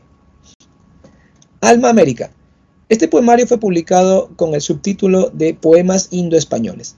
Destacan poemas como Blasón, que es muy famoso, o Los Caballos de los Conquistadores, también, que es un poema muy famoso, o La Magnolia. Bueno, en lo personal, a mí me gusta mucho el poema de Alma América, El Sueño del Cóndor. Dije el sueño, no el vuelo, El Sueño del Cóndor. Si puedes, léelo también. Es como La Magnolia y Blasón, un soneto alejandrino. Y para mí es un gran poema, muy bonito, muy hermoso, me gusta mucho. Ese poema sí, ¿ya? A ver, temas de Alma América. La exuberante naturaleza y geografía del continente americano. Eso aparece, por ejemplo, en El Sueño del Cóndor, también en La Magnolia, y también en Los Caballos de los Conquistadores, ¿no? La identidad mestiza americana, la mezcla de la indígena y la español. Eso lo podemos ver, por ejemplo, en Blasón, ¿no? Este poema tan famoso. Soy el cantor de América, autóctono y salvaje. Mi lira tiene un alma, mi canto un ideal. Mi verso no se mece, colgado de un ramaje, con vaivén pausado, de hamaca tropical. Cuando me siento inca, le rindo vasallaje al sol, que me da el cetro de su poder real. Cuando me siento hispano y evoco al coloniaje, parecen mis estrofas trompetas de cristal. Mi fantasía viene de un abolengo moro. Los Andes son de plata, pero el león de oro. Y las dos castas fundo con épico fragor. La sangre es española e incaico es el latido. Y de no ser poeta, quizás yo hubiera sido un blanco aventurero o un indio emperador. Como ves, el ego de Chocano es inmenso. Su yo poético acá, mínimo Atahualpa, mínimo Pizarro, menos no. Más nada. Ya, ok. Este es un soneto alejandrino, alumnos. El soneto alejandrino fue puesto de moda por Rubén Darío y Chocano le da una gran calidad. ¿Ya? Bueno, te explico. ¿Qué es un soneto alejandrino? Se refiere a que soneto, pues tú ya sabes, es una forma estrófica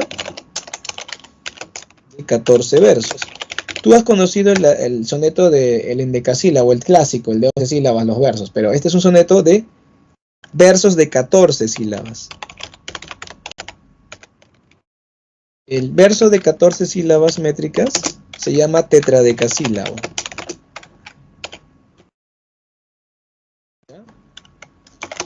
Pero de cariño le dicen verso alejandrino. Y así le dicen, ¿ya?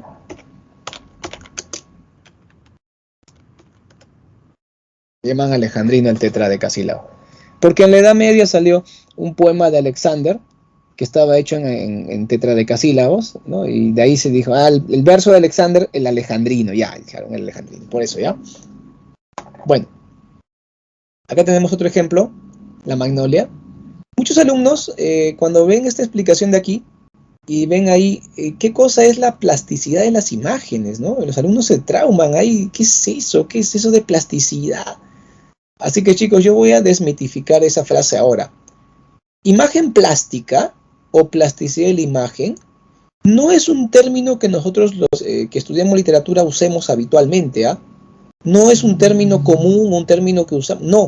Más bien creo que lo usó un crítico literario, me parece que fue Luis Alberto Sánchez, creo, y a partir de ese uso aparecen en manuales y la gente se queda traumada. ¿Qué es eso, no? O sea, de verdad me parece poco útil crear términos complicados que en realidad tienen explicación sencilla.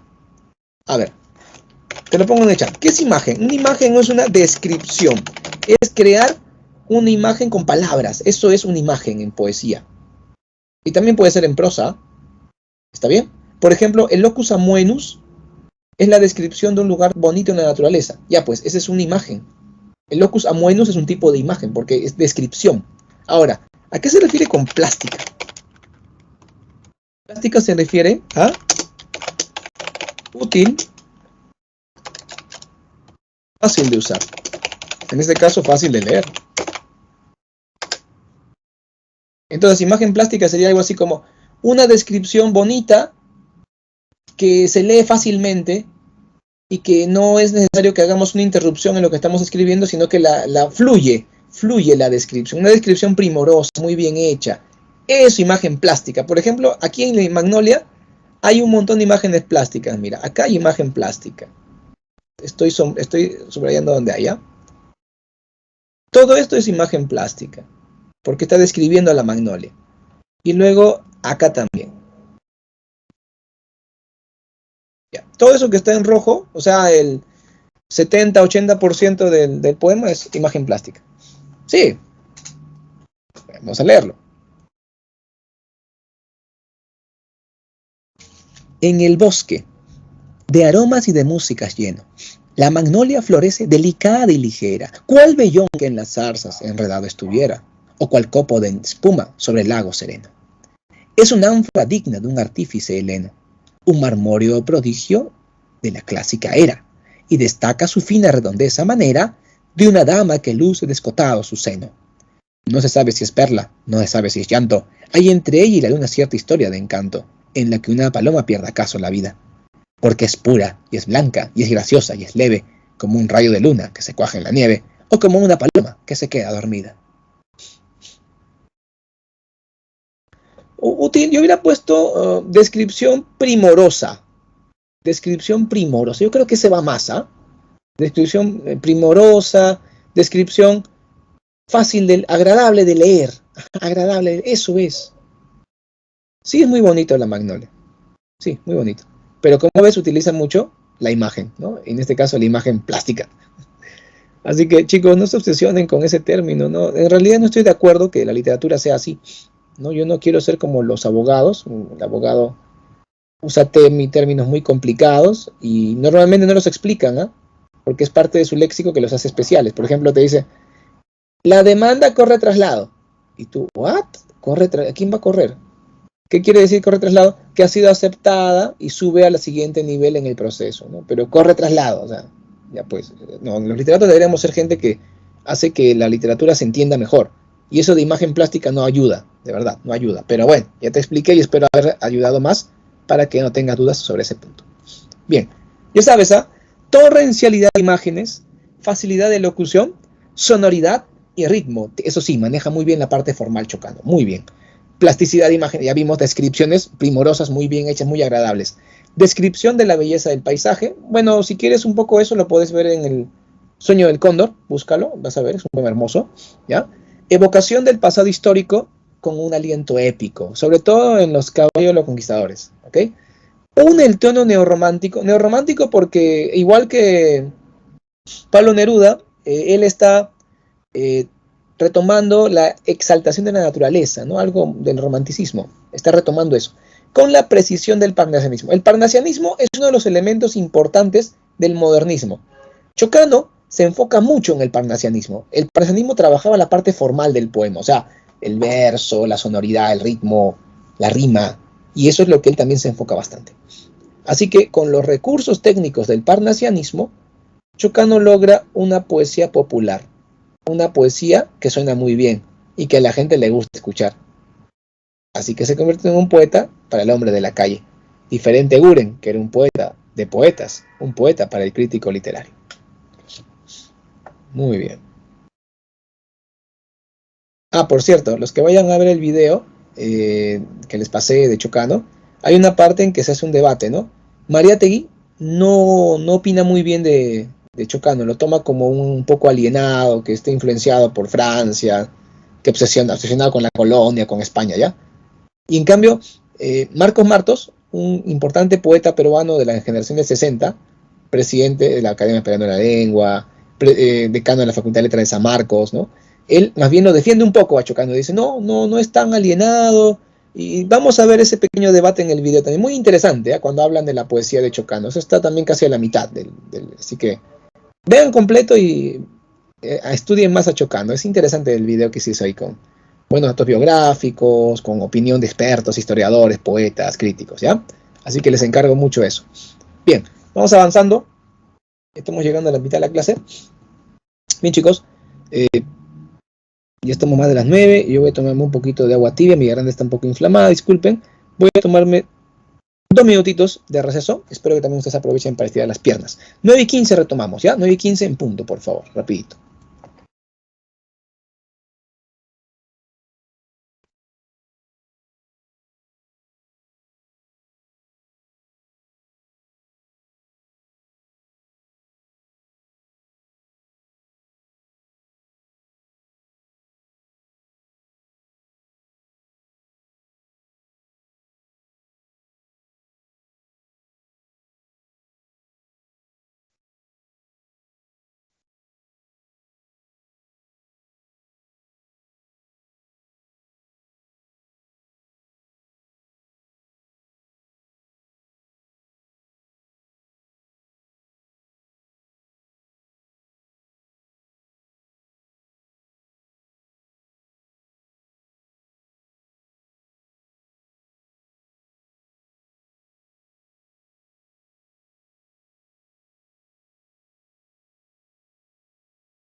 Muy bien, retomamos entonces.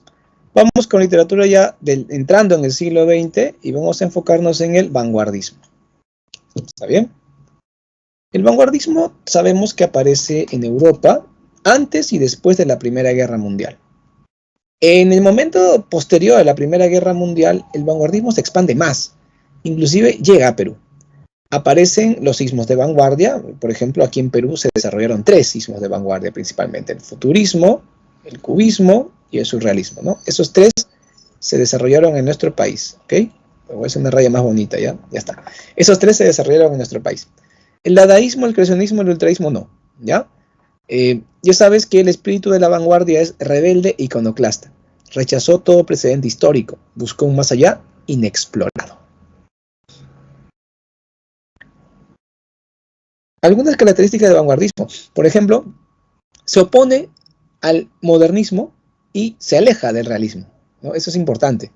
Experimentación en todos los niveles, o sea, temático, temas nuevos, léxico, se incluye el léxico de las ciencias puras, se incluye el léxico de lo cotidiano, palabras de la modernidad, o sea, hay una concepción estética nueva, todo es renovador. Se deja de usar el verso métrica, rima, se usa el verso libre. Modernización del lenguaje, ¿no? El uso de neologismos, nuevo léxico, como te mencioné. Por ejemplo, aquí en el poema cuarto de Trilce, un fragmento.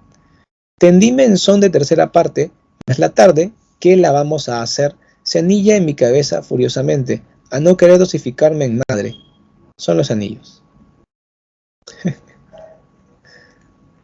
El verso libre, como te mencioné. Dejar de usar la métrica y la rima, ¿no es cierto? Acá ponemos, inclusión de un nuevo léxico, un fragmentito de uno de los poemas más radicales de Vallejo en Trilce, el poema 33. Este es el famoso poema del heladero, ¿no? Porque pareciera que el yo poético está en la playa y llama a un heladero para que le venda un helado, y se acerca en su carrito ese el del Danofrio, ¿no? 999 calorías. Rum. Chas. Serpentínica U del bizcochero. Enjirafada al tímpano. Bueno, y finalmente, la conciencia de vivir en una sociedad tecnológica. Eso es típico del futurismo. Justamente en los 5 metros de poemas de Carlos Oquendo de Amat, en este poemario tan original, desarrolla el futurismo con fragmentos como este porque trata sobre la sociedad tecnológica, la sociedad capitalista. Hoy la luna está de compras. Desde un tranvía, el sol como un pasajero lee la ciudad. Ahora, también aparece el cubismo en este poemario, 5 metros de poemas, porque aparecen caligramas en las imágenes, ¿no? En las páginas. Así que es futurismo y cubismo en los 5 metros de poemas de Carlos Oquendo. Luego tenemos, claro, ese es el caligrama, ¿no? El aprovechamiento espacial del poema, el caligrama. Pero también tenemos la asimilación creativa de las representaciones del mundo inconsciente, es decir, lo que le llaman el surrealismo. Aquí en Perú tuvimos 2 poetas muy importantes de surrealismo. Uno de ellos fue César Moro y el otro fue Emilio Adolfo Westphalen. Veamos un fragmento del poema Visión de pianos apolillados cayendo en ruinas, del único poemario en castellano de César Moro, La tortuga ecuestre. Por cierto, de ese poemario, a mí me gusta otro poema. Yo lo hubiese puesto, sino que como no hice esta PPT, no me tocó a mí elegir el fragmento. El poema que más me gusta de este poemario Tortuga Ecuestre es y vienes en la noche con el humo fabuloso de tu cabellera. Ese poema me gusta mucho. Una vez se lo dediqué a una chica, me acuerdo, una chica que estudiaba letras en la Escuela de Ciencias, en la Comunicación Social, en esa escuela. Pero bueno, no han puesto ese poema, a mí me hubiera encantado, han puesto otro. Igual lo leo, sin resentimientos. El incesto representado por un señor de levita recibe las felicitaciones del viento caliente del incesto. Una rosa fatigada soporta un cadáver de pájaro de plomo donde tienes el cesto del canto y las provisiones para tu cría de serpientes de reloj. Cuando acabes de estar muerto serás una brújula borracha. Esto es surrealismo. Bien, vamos a hacer un recuento de los grandes autores. Tenemos a Vallejo, obviamente, que inició el vanguardismo en el Perú con su poemario Trilce. Tenemos a Martín Adán, que en realidad se llamó Ramón Rafael de la Fuente Benavides. ¿ok? Pero firmaba sus obras como Martín Adán, autor muy famoso por su Casa de Cartón. Casa de Cartón, que es una novela lírica, una prosa lírica. Luego tenemos a Carlos Oquendo de Amat, con los 5 metros de poemas, que te mencioné, una tira de papel de 5 metros, que les tiras y parece una cinta cinematográfica porque tiene imágenes, los caligramas, y que también, este es cubismo, ¿no? Pero también tiene lo que es el futurismo porque refiere el capitalismo, la vida sociedad tecnológica, ¿no? En sus versos, en sus imágenes también. Luego tenemos a César Moro, que en realidad se llamaba Alfredo Quispe Asín. Alfredo Quispe Asín fue un peruano que dominó el francés y viajó a Francia, y allá fue un surrealista más, o sea, se juntó con los fundadores del surrealismo como André Breton, Paul Éluard y Luis Aragón, y él era el cuarto fantástico de los autores del surrealismo. Escribió en francés casi toda su obra, solamente un poemario en castellano, La tortuga ecuestre, cuyo fragmento hemos leído hace ratito, y de un poema que yo te recomendé que leas, que es Y vienes en la noche con el humo fabuloso de tu cabellera. Y después tenemos a Emilio Adolfo Westphalen. No, este no es seudónimo, este es su nombre real.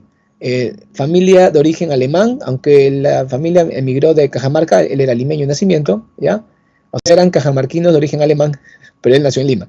Este Emilio Adolfo Westphalen tiene poemarios importantes, como por ejemplo, Belleza de una espada clavada en la lengua. Y también Las ínsulas extrañas. Un gran autor surrealista reconocido a nivel mundial, Emilio Adolfo Westphalen. Pero nos toca hablar ahora del padre César Vallejo, uno de los iniciadores de la poesía contemporánea del Perú. Bueno, para tratar rápido el tema, porque no hay mucho tiempo, César Vallejo, ya sabes que nació en Santiago de Chuco, tuvo una infancia alegre, una infancia tranquila, porque sus padres eran gente de clase media. Tenían terrenos de cultivo, criaban animales, inclusive el papá tenía un oficio que era abogado de juicios menores o defensor de pueblo, es decir, un hombre que sin haber estudiado la carrera de Derecho sabía redactar documentos para participar en un proceso. ¿Okay? Hay algunos tipos de procesos judiciales, no es necesario tener un abogado, porque solamente es pedir, solicitar al juez mediante un proceso en el que vas declarando o vas informando mediante documentos. No es necesario que haya otra parte litigante que se oponga a ti. No, este tipo de proceso se llama proceso declarativo, cuando simplemente pides algo al juez y lo vas probando hasta que te lo entregan o te lo otorgan. Ese tipo de proceso su papá podía llevarlo tranquilamente él solo, sin necesidad de un abogado especialista que haya estudiado la carrera. Así que recibía su dinero por su oficio de defensor de pueblo, y también tenía terrenos de cultivo, o sea, una familia de clase media. César Vallejo fue el último de los hijos, fueron 12 hermanos en total. Los papás los criaban en camadas, ¿no? En camadas de 4. Los 4 primeros fueron los viejos, porque cuando los menores estaban niños, ya los viejos estaban casados, tenían sobrinos de su edad de ellos, ¿no? Luego los 4 intermedios eran los mayores, y los 4 últimos eran los pequeños. Los pequeños eran 2 niñas mayorcitas que eran María Águeda y Victoria Natividad, o sea, Aguedita y Nativa. Y los últimos eran un varoncito llamado Miguel Ambrosio, que era el penúltimo, y otro varoncito llamado César Abrán, el último. Por eso también le decían el Shulka. César Vallejo fue el último de los hermanos. Este último, cuando estudió en el colegio de Huamachuco, que era la capital de la provincia, en ese tiempo Santiago de Chuco era un distrito de Huamachuco, y en Huamachuco, como tenía mina, había un buen colegio, y allí estudió pues César Vallejo, toda su secundaria. El papá vio que tenía notas excelentes y dijo, este hijo me salió más fino, porque tenía inclusive ya un hijo mayor que había sido médico, otro había sido abogado, juez. Dijo, este hijo va a salir mejor que los anteriores, y lo trajo, mejor dicho, acá a Lima, para que estudie medicina en San Marcos. Y Vallejo ingresó a la universidad, ingresó a la Facultad de San Fernando. El problema fue que no pudo continuar los estudios porque faltaba dinero, ¿no? No tenía dinero, el papá estaba muy lejos, y era mayor, un señor bastante mayor, anciano casi. Y ya sabes, pues que en el mundo andino no hay mucha liquidez. O sea, tú puedes tener tu chacra, tus animales, pero papá, págame tal cosa, papá, me falta una cuota para pagar al banco, y hay que vender un animal, hay que vender algo. O sea, la liquidez no es tanto del mundo andino, es más que todo la propiedad, ¿no? Alguien llega, ¿no? Llega la sobrina, la nieta, ha llegado la hijita, mata la vaca. ¿Qué culpa tiene la vaca? No, mata el chancho. mata el carnero, o sea, algo tiene que morir porque has llegado, ¿no? Porque esa es su manera de hacer el gasto, ¿no? Eso es una inversión porque el animal cuesta dinero, entonces matarlo y hacer comida es un desembolso, aunque no estén sacando dinero del banco. Entonces Vallejo no tuvo ese apoyo económico, siempre tuvo que trabajar y estudiar, siempre tuvo que trabajar y estudiar. Él empieza a retomar la carrera, pero ya como literato, en Trujillo. Estudia literatura en la Universidad de Trujillo y también es profesor en colegios. Enseñaba ciencias naturales. Sí, ciencias naturales más que todo. Ahí conoce también el Grupo Norte, un grupo de jóvenes artistas e intelectuales que le ayudan en su vocación literaria. Cuando viene a Lima en el 17, conoce aquí a muchos y se hace amigo de ellos. Por ejemplo, a Abraham Valelomar, José María Eguren, José Carlos Mariátegui, Clemente Palma. Inclusive Mariátegui lo llevó con González Prada y González Prada lo aceptó como uno de sus discípulos, pero lamentablemente al año siguiente se murió González Prada y ya no pudo continuar su formación, ¿no? Aunque Vallejo le dedica un poema muy bonito en Los Heraldos Negros, ¿no? El poema Los Dados Eternos, a González Prada. Entonces, como ves, ser Vallejo el amigo de todos, porque Vallejo era humilde y era muy inteligente, y eso le gustaba a la gente, ¿no? Le gusta a la gente que tiene bastante inteligencia, pero que no se han creído, ¿no? Y Vallejo estaba en esa onda. Primero publica Los Heraldos Negros, apoyado por su amigo José María Eguren, que le recomendó una imprenta donde poder publicar. También le prometió un prólogo a Abraham Valelomar, y no le cumplió Valelomar, pero en fin, el poemario salió. ¿Okay? Es todavía un poemario de influencia modernista, pero tiene algunos atisbos de la vanguardia ya. Y también es un poco posmodernista. Es un poemario de transición, porque antes de publicar Los Heraldos Negros, ya había publicado muchos poemas Vallejo, pero en Trujillo, y hasta en revistas como Variedades de Clemente Palma. El poeta Su Amada lo publica en Variedades de Clemente Palma en Lima y le dan con palo. A pesar de eso, luego cuando viene a Lima Vallejo se hacen amigos, ¿ok? Pero digamos que la primera vez que Vallejo publicó algo muy importante fue cuando publicó Trilce. Trilce es muy importante. Se considera uno de los mejores poemarios después de la Primera Guerra Mundial. Imagínate, un autor que nunca estuvo en Europa, que vivía en un pueblito, luego en una ciudad del norte de Perú y después en la capital, logra publicar un poemario de talla mundial. Trilce. Quiero revisar con ustedes un poco este poemario, ¿ya? A ver.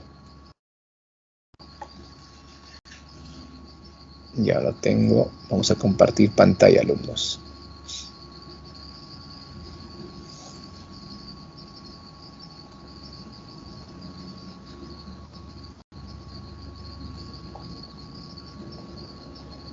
Primero que te dice... ¿qué pasó? Estoy compartiendo. Ya. Primero que Trilce es un poemario en el que no hay título de los poemas, ¿ah? Trilce es... los títulos no existen, ¿no? O sea, acá te han puesto el título el primer verso, ¿no? Pero están numerados con números romanos en realidad los poemas. Trilce 1, por ejemplo, ¿no? ¿Quién hace tanta bulla? Y ni déjate estar las islas que van quedando. Un poco más de consideración, en cuanto será tarde, temprano, y se aquilatará mejor el guano. La simple calabrina tesoria, que brinda sin querer en el insular corazón, salobra alcatraz a cada hila y doble agrupada. Un poco más de consideración, y el mantillo líquido, 6 de la tarde, de los más soberbios bemoles, y la península párase, por la espalda, abosaleada, impertérrita, en la línea mortal del equilibrio. Solo faltó que escriba aquí al final, a punto de caer, pero no lo hizo. Algunos dicen, ¿qué significa esto, profesor? Es vanguardia, alumnos. Este se supone, según la mayoría de críticos que han opinado, es la descripción del acto excrementicio. Cuando Vallejo estuvo en prisión, lo llevaban a un terral y tenía que hacer sus necesidades fisiológicas allí. Y se describe cómo es que se da esa situación tan incómoda y que tiene que defecar en un terral con todas las incomodidades del caso.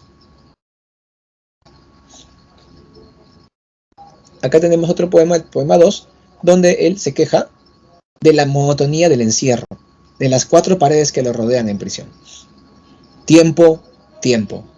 Mediodía estancado entre relentes. Bomba aburrida del cuartel a chica. Tiempo, tiempo, tiempo, tiempo. Era. Gallos cancionan escarbando en vano. Boca del clarodía que conjuga. Era. Mañana. El reposo caliente aún de ser. Piensa el presente, guárdame para mañana, mañana, mañana, mañana. Nombre, nombre. ¿Qué se llama conteriza nos? Se llama lo mismo que padece nombre, nombre, nombre, nombre. Bien, ¿por qué repite 4 veces? Son 4 paredes, para que te aburras igual que él en prisión. Acá en lugar de decir gallos cantan, conjuga el sustantivo canción. Conjugar un sustantivo como si fuera un verbo. Luego, acá pone, se llama lo mismo, en lugar que separe el artículo, ¿no?, y el adverbio, lo junta para crear la palabra lomo. El lomo es donde tú sufres, donde te golpean en la espalda, ¿no es cierto? Por eso pone lo mismo, del lomo, no se refiere al artículo con el adverbio. Y finalmente, ¿por qué coloca una mayúscula en la última letra? Porque cuando estás en prisión, da lo mismo empezar al mediodía o empezar al amanecer. Puedes colocar la mayúscula también en la última letra, porque el tiempo es algo variable. Por dónde empieza, dónde termina, es igual, siempre estás encerrado y no hay ningún cambio. Como ves, está experimentando en todo nivel. Nivel ortográfico, nivel sintáctico, morfosintáctico, temático. ¿Quién antes ha escrito un poema sobre el acto excrementicio? A ver, ¿quién antes ha escrito eso? ¿Te das cuenta? Ahora, este es el poema más... acá aparecen todos los temas de Trilce. Es uno de los poemas más sencillos de Trilce, ¿eh? Como para que vean que también Vallejo no escribe todo marciano. Poema 3. Las personas mayores, ¿a qué hora volverán? Da las 6 el ciego Santiago, y ya está muy oscuro. Madre dijo que no demoraría. Aguedita, Nativa, Miguel, cuidado con ir por ahí, por donde acaban de pasar gangueando sus memorias, dobladoras penas, hacia el silencioso corral, y por donde las gallinas, que se están acostando todavía, se han espantado tanto. Mejor estemos aquí nomás. Madre dijo que no demoraría. Ya no tengamos pena. Vamos viendo los barcos. El mío es más bonito de todos, con los cuales jugamos todo el santo día, sin pelearnos, como debe de ser. Han quedado en el pozo de agua, listos, fletados de dulces para mañana. Aguardemos así, obedientes y sin más remedio, la vuelta. El desagravio de los mayores siempre delanteros, dejándonos en casa a los pequeños, como si también nosotros no pudiésemos partir. Aguedita, Nativa, Miguel, llamo, busco al tanteo en la oscuridad. No vayan a haber dejado solo, y el único recluso sea yo. Como ves, aparece el hogar provinciano, vinculado con la madre ausente. Recuerden que su madre ha fallecido y que él guarda el luto en Trilce, ¿ok? Luego, el hogar, los hermanitos con los que creció, las hermanitas mayores y el hermano Miguel, que era su compinche en las travesuras. Habla de las almas en pena que están asustando a las gallinas, las penas, las almas en pena. Luego, la infancia, el juego infantil, la espera de los mayores, ¿no es cierto? Los hermanos mayores, pues, ¿no es cierto? Y los pequeños son ellos, los 4 que se quedan en casa. Y luego está en prisión. Y hasta eso, de la tarde se oscureció, ha transcurrido el tiempo y ha oscurecido. Lo que estaba en la tarde, a las 6 el ciego Santiago, a la oscuridad, porque ya son de 6 de la tarde que hay un poco todavía de luz, a la oscuridad absoluta. Y él tiene miedo de estar solo. El tema de la soledad y el tema de la cárcel, porque dice el único recluso sea yo.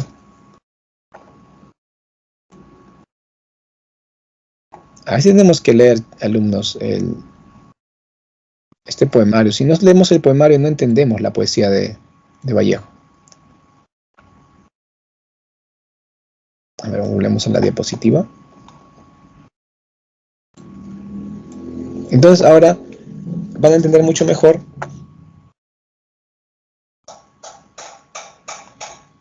a ver,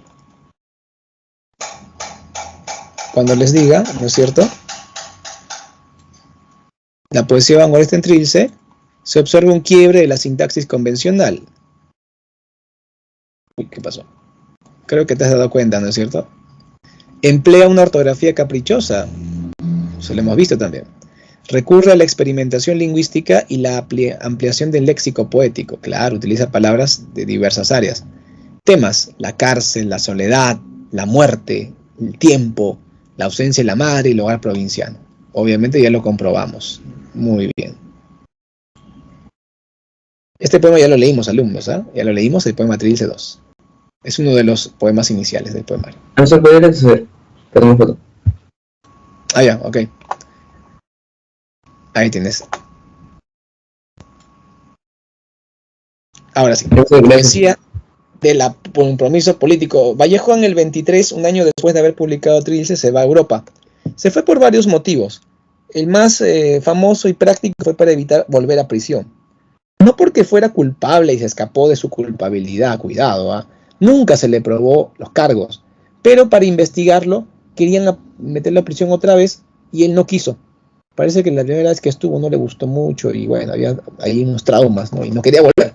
Así que se fue a Europa. Se fue en el 23. En el 29 su proceso se declaró sobreseído, es decir, sobreseimiento es cuando el proceso ha durado mucho, no ha habido pruebas, así que ya queda en nada y se anuló todo. Así que a partir del 29 podía volver a Perú tranquilamente, sin ningún problema, pero no regresó. Hizo vida en Europa y falleció en París. Meses antes de morir, escribió este famoso poemario, España aparta de mí este cáliz. Meses antes de morir, 4 o 5 meses antes de morir, escribió estos poemas, que son 15. ¿Está bien? Ahí está, por ejemplo, el poema número 12, es el famoso poema Masa. ¿Se acuerdan de ese poema, no? Terminada la batalla y muerto el combatiente, vino hacia él un hombre y le dijo, no mueras, te amo tanto, pero el cadáver, ay, siguió muriendo. Vino hacia él otro hombre y le dijo, valor, vuelve a la vida, pero el cadáver, ay, siguió muriendo. Vinieron a él 20, 100, 1000, 500,000 clamando tanto amor y no poder nada contra la muerte, pero el cadáver, ay, siguió muriendo. Le rodearon millones de individuos con un ruego común, quédate hermano, pero el cadáver, ay, siguió muriendo. Entonces le rodearon todos los seres humanos de la tierra. El cadáver los miró triste y emocionado, se levantó, echóse a andar. ¿Está bien? Entonces, este poema refleja pues el compromiso que tiene Vallejo con la República Española, que son comunistas que pelean contra los franquistas que son de la onda de Mussolini y Hitler, y también demuestra el ideal de la solidaridad, un ideal de la fraternidad del comunismo, ese partido político. Poemas humanos es el título que le ponen a su poesía reunida tras su muerte, porque él muere en el 38, en abril de 38, y quedan muchos poemas sin publicar, ya que cuando él estaba en Europa no publicó poemario alguno, solamente le publicaban sus ensayos, sus novelas, pero sus obras de teatro y sus poemas quedan todos vinculados con el comunismo, porque él se hace comunista cuando llega a Europa, está en el Partido Comunista de Francia y todo. No fueron publicados sus poemas, ¿no? Y así que publican Poemas Humanos un año después de su muerte, en el 39, junto con España aparta de este cáliz también. Acá tenemos los temas como la pobreza y el hambre, el cuerpo como espacio, dolor y liberación, el compromiso político, el trabajo como fuente de solidaridad, la posibilidad de un futuro lleno de dicha colectiva también. El estilo, el uso de paralelismos y oposiciones. Eso no debería estar ahí, chicos, de verdad, es otro momento en que se complejiza todo, pero te lo voy a explicar igual. Paralelismo es cuando yo en un verso te explico algo, te digo algo, y en el siguiente verso lo parafraseo. O sea, vuelvo a tratar las mismas palabras, pero en otro orden, o te digo la misma idea, pero con otras palabras, depende. O sea que cada verso tiene como una especie de duplicado en el siguiente, ¿no? Eso es paralelismo, se ve mucho en la Biblia, en la poesía bíblica se ve ese tema del paralelismo.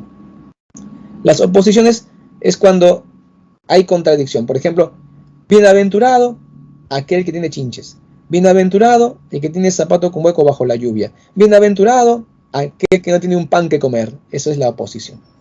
También emplea el lenguaje de la conversación cotidiana, ¿ya? O sea, Vallejo dramatiza su poesía. Ahí la gente dice, profesor, ¿y cómo es que Vallejo dramatiza su poesía? No entiendo. ¿Se acuerdan ustedes de que Dostoyevsky dramatizaba su novela? Porque usaba muchos diálogos. Ya pues, dramatizar la poesía es usar diálogos en la poesía. Veamos. El momento más grave de la vida. Este es un poema de Poemas Humanos. Un hombre dijo, el momento más grave de mi vida estuvo en la batalla del Marne, cuando fui herido en el pecho. Otro hombre dijo,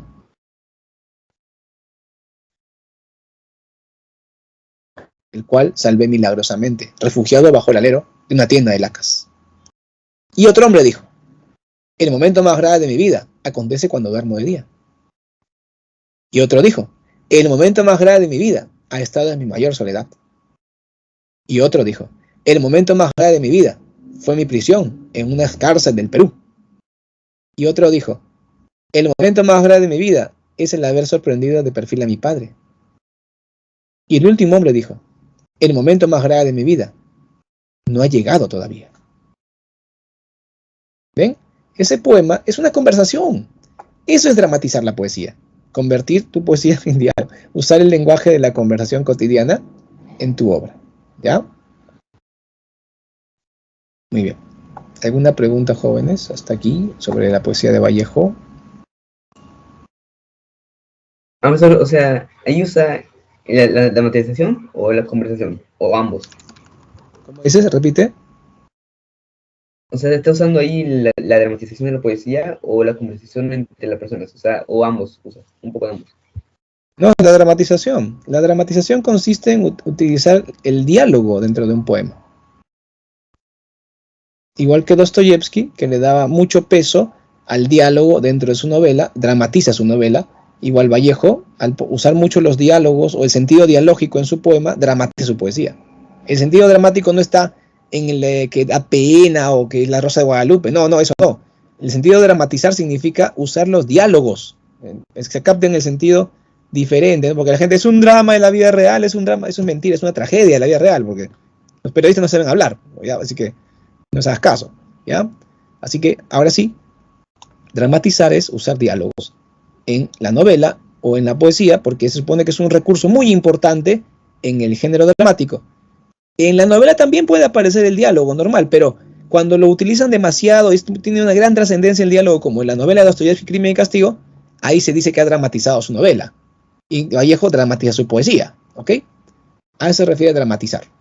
¿A qué me se refiere? Listo. Comentario. Bueno, el poemario plantea la concepción solidaria, ¿no? Igual que en poema Masa, que está en España, apartamento de Cáliz, ¿no? Se resalta la figura del pobre, se solidariza con su dolor, propone un sincretismo que tiene lo andino, sí, porque menciona lo andino en varios poemas, e incorpora imágenes corporales, porque como es un poeta comunista, el comunismo, digamos, lo corpóreo es muy importante para los comunistas. Este poema ya lo leen ustedes, chicos, porque si no ya no voy a poder hacer indigenismo y sería una falta grave, ¿ya? Así que, por favor, hemos leído poemas de Vallejo, ¿ya? Lo leen ustedes, ¿ya?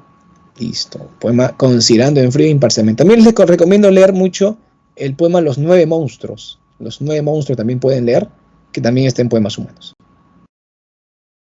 Bien, indigenismo peruano. Acá tengo que correr, así que no voy a poder de lujo de darme detalles como yo quisiera, pero así es el tiempo en este curso, no nos alcanza nunca. Y no hemos explicado mal los temas, creo que lo hemos hecho con detalle en lo que hemos podido. Bueno, gobierno de Leguía. Es el oncenio, es la época en que a partir del centenario empieza una gran reflexión sobre la identidad. Sale Mariátegui con los 7 ensayos de interpretación e inicia las ciencias sociales en el Perú y se forman partidos políticos como el Partido Socialista que funda Mariátegui, que luego se llama Partido Comunista cuando él muere porque los seguidores querían entrar en la onda de la internacional de Rusia y de China, ¿no? Ya bien vivos ellos. Bueno, y el APRA de Aya de la Torre, ¿no? Que luego a fines del gobierno de Leguía inicia una guerra contra el gobierno de Sánchez Cerro. Antecedente del indigenismo. González Prada y Clorinda Mato, como ya vimos, tienen una visión paternalista y es un antecedente. Luego, a inicios del siglo XX, no tomamos en cuenta lo que hacen los modernistas porque es un desarrollo diferente, es un desarrollo en literatura fantástica, no tiene que ver, exotizan al indio ellos, ¿no?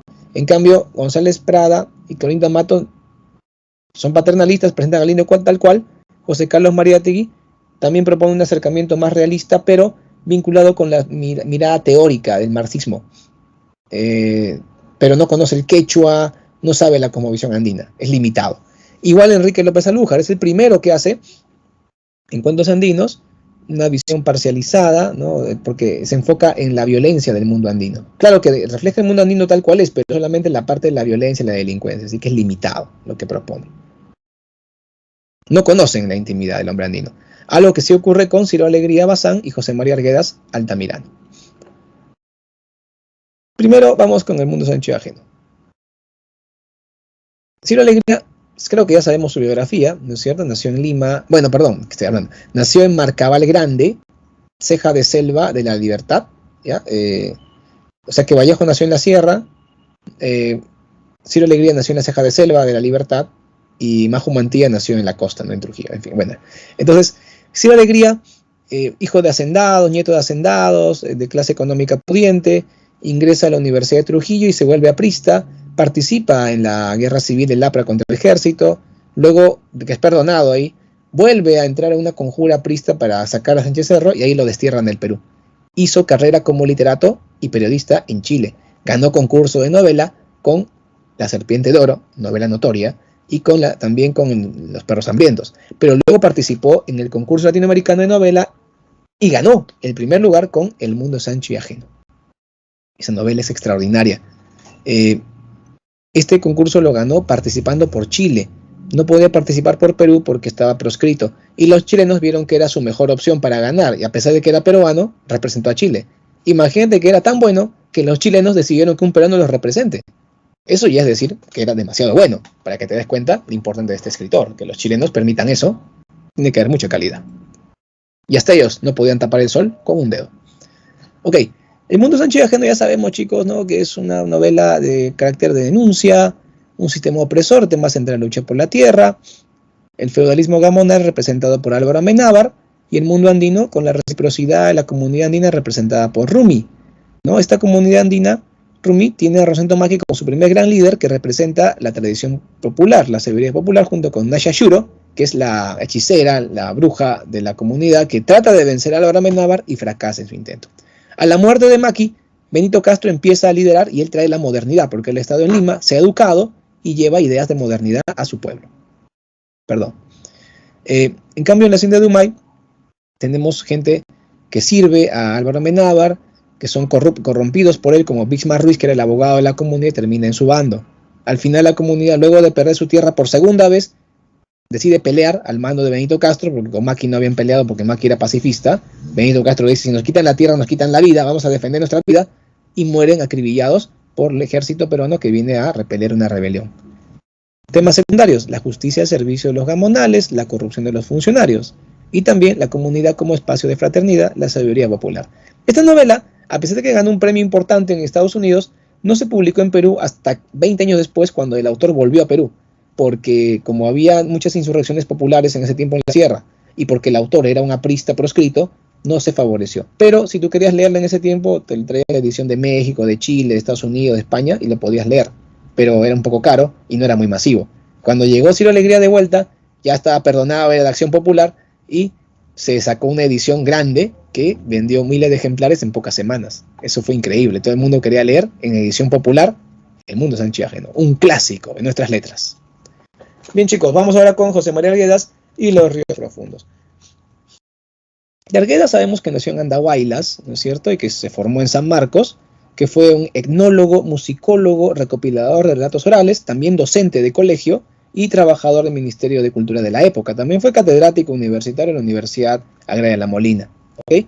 Poeta en quechua, narrador en español, sufrió de depresión desde niño, trató de matarse 5 veces en su vida y fracasó. A la sexta lo logró y se mató.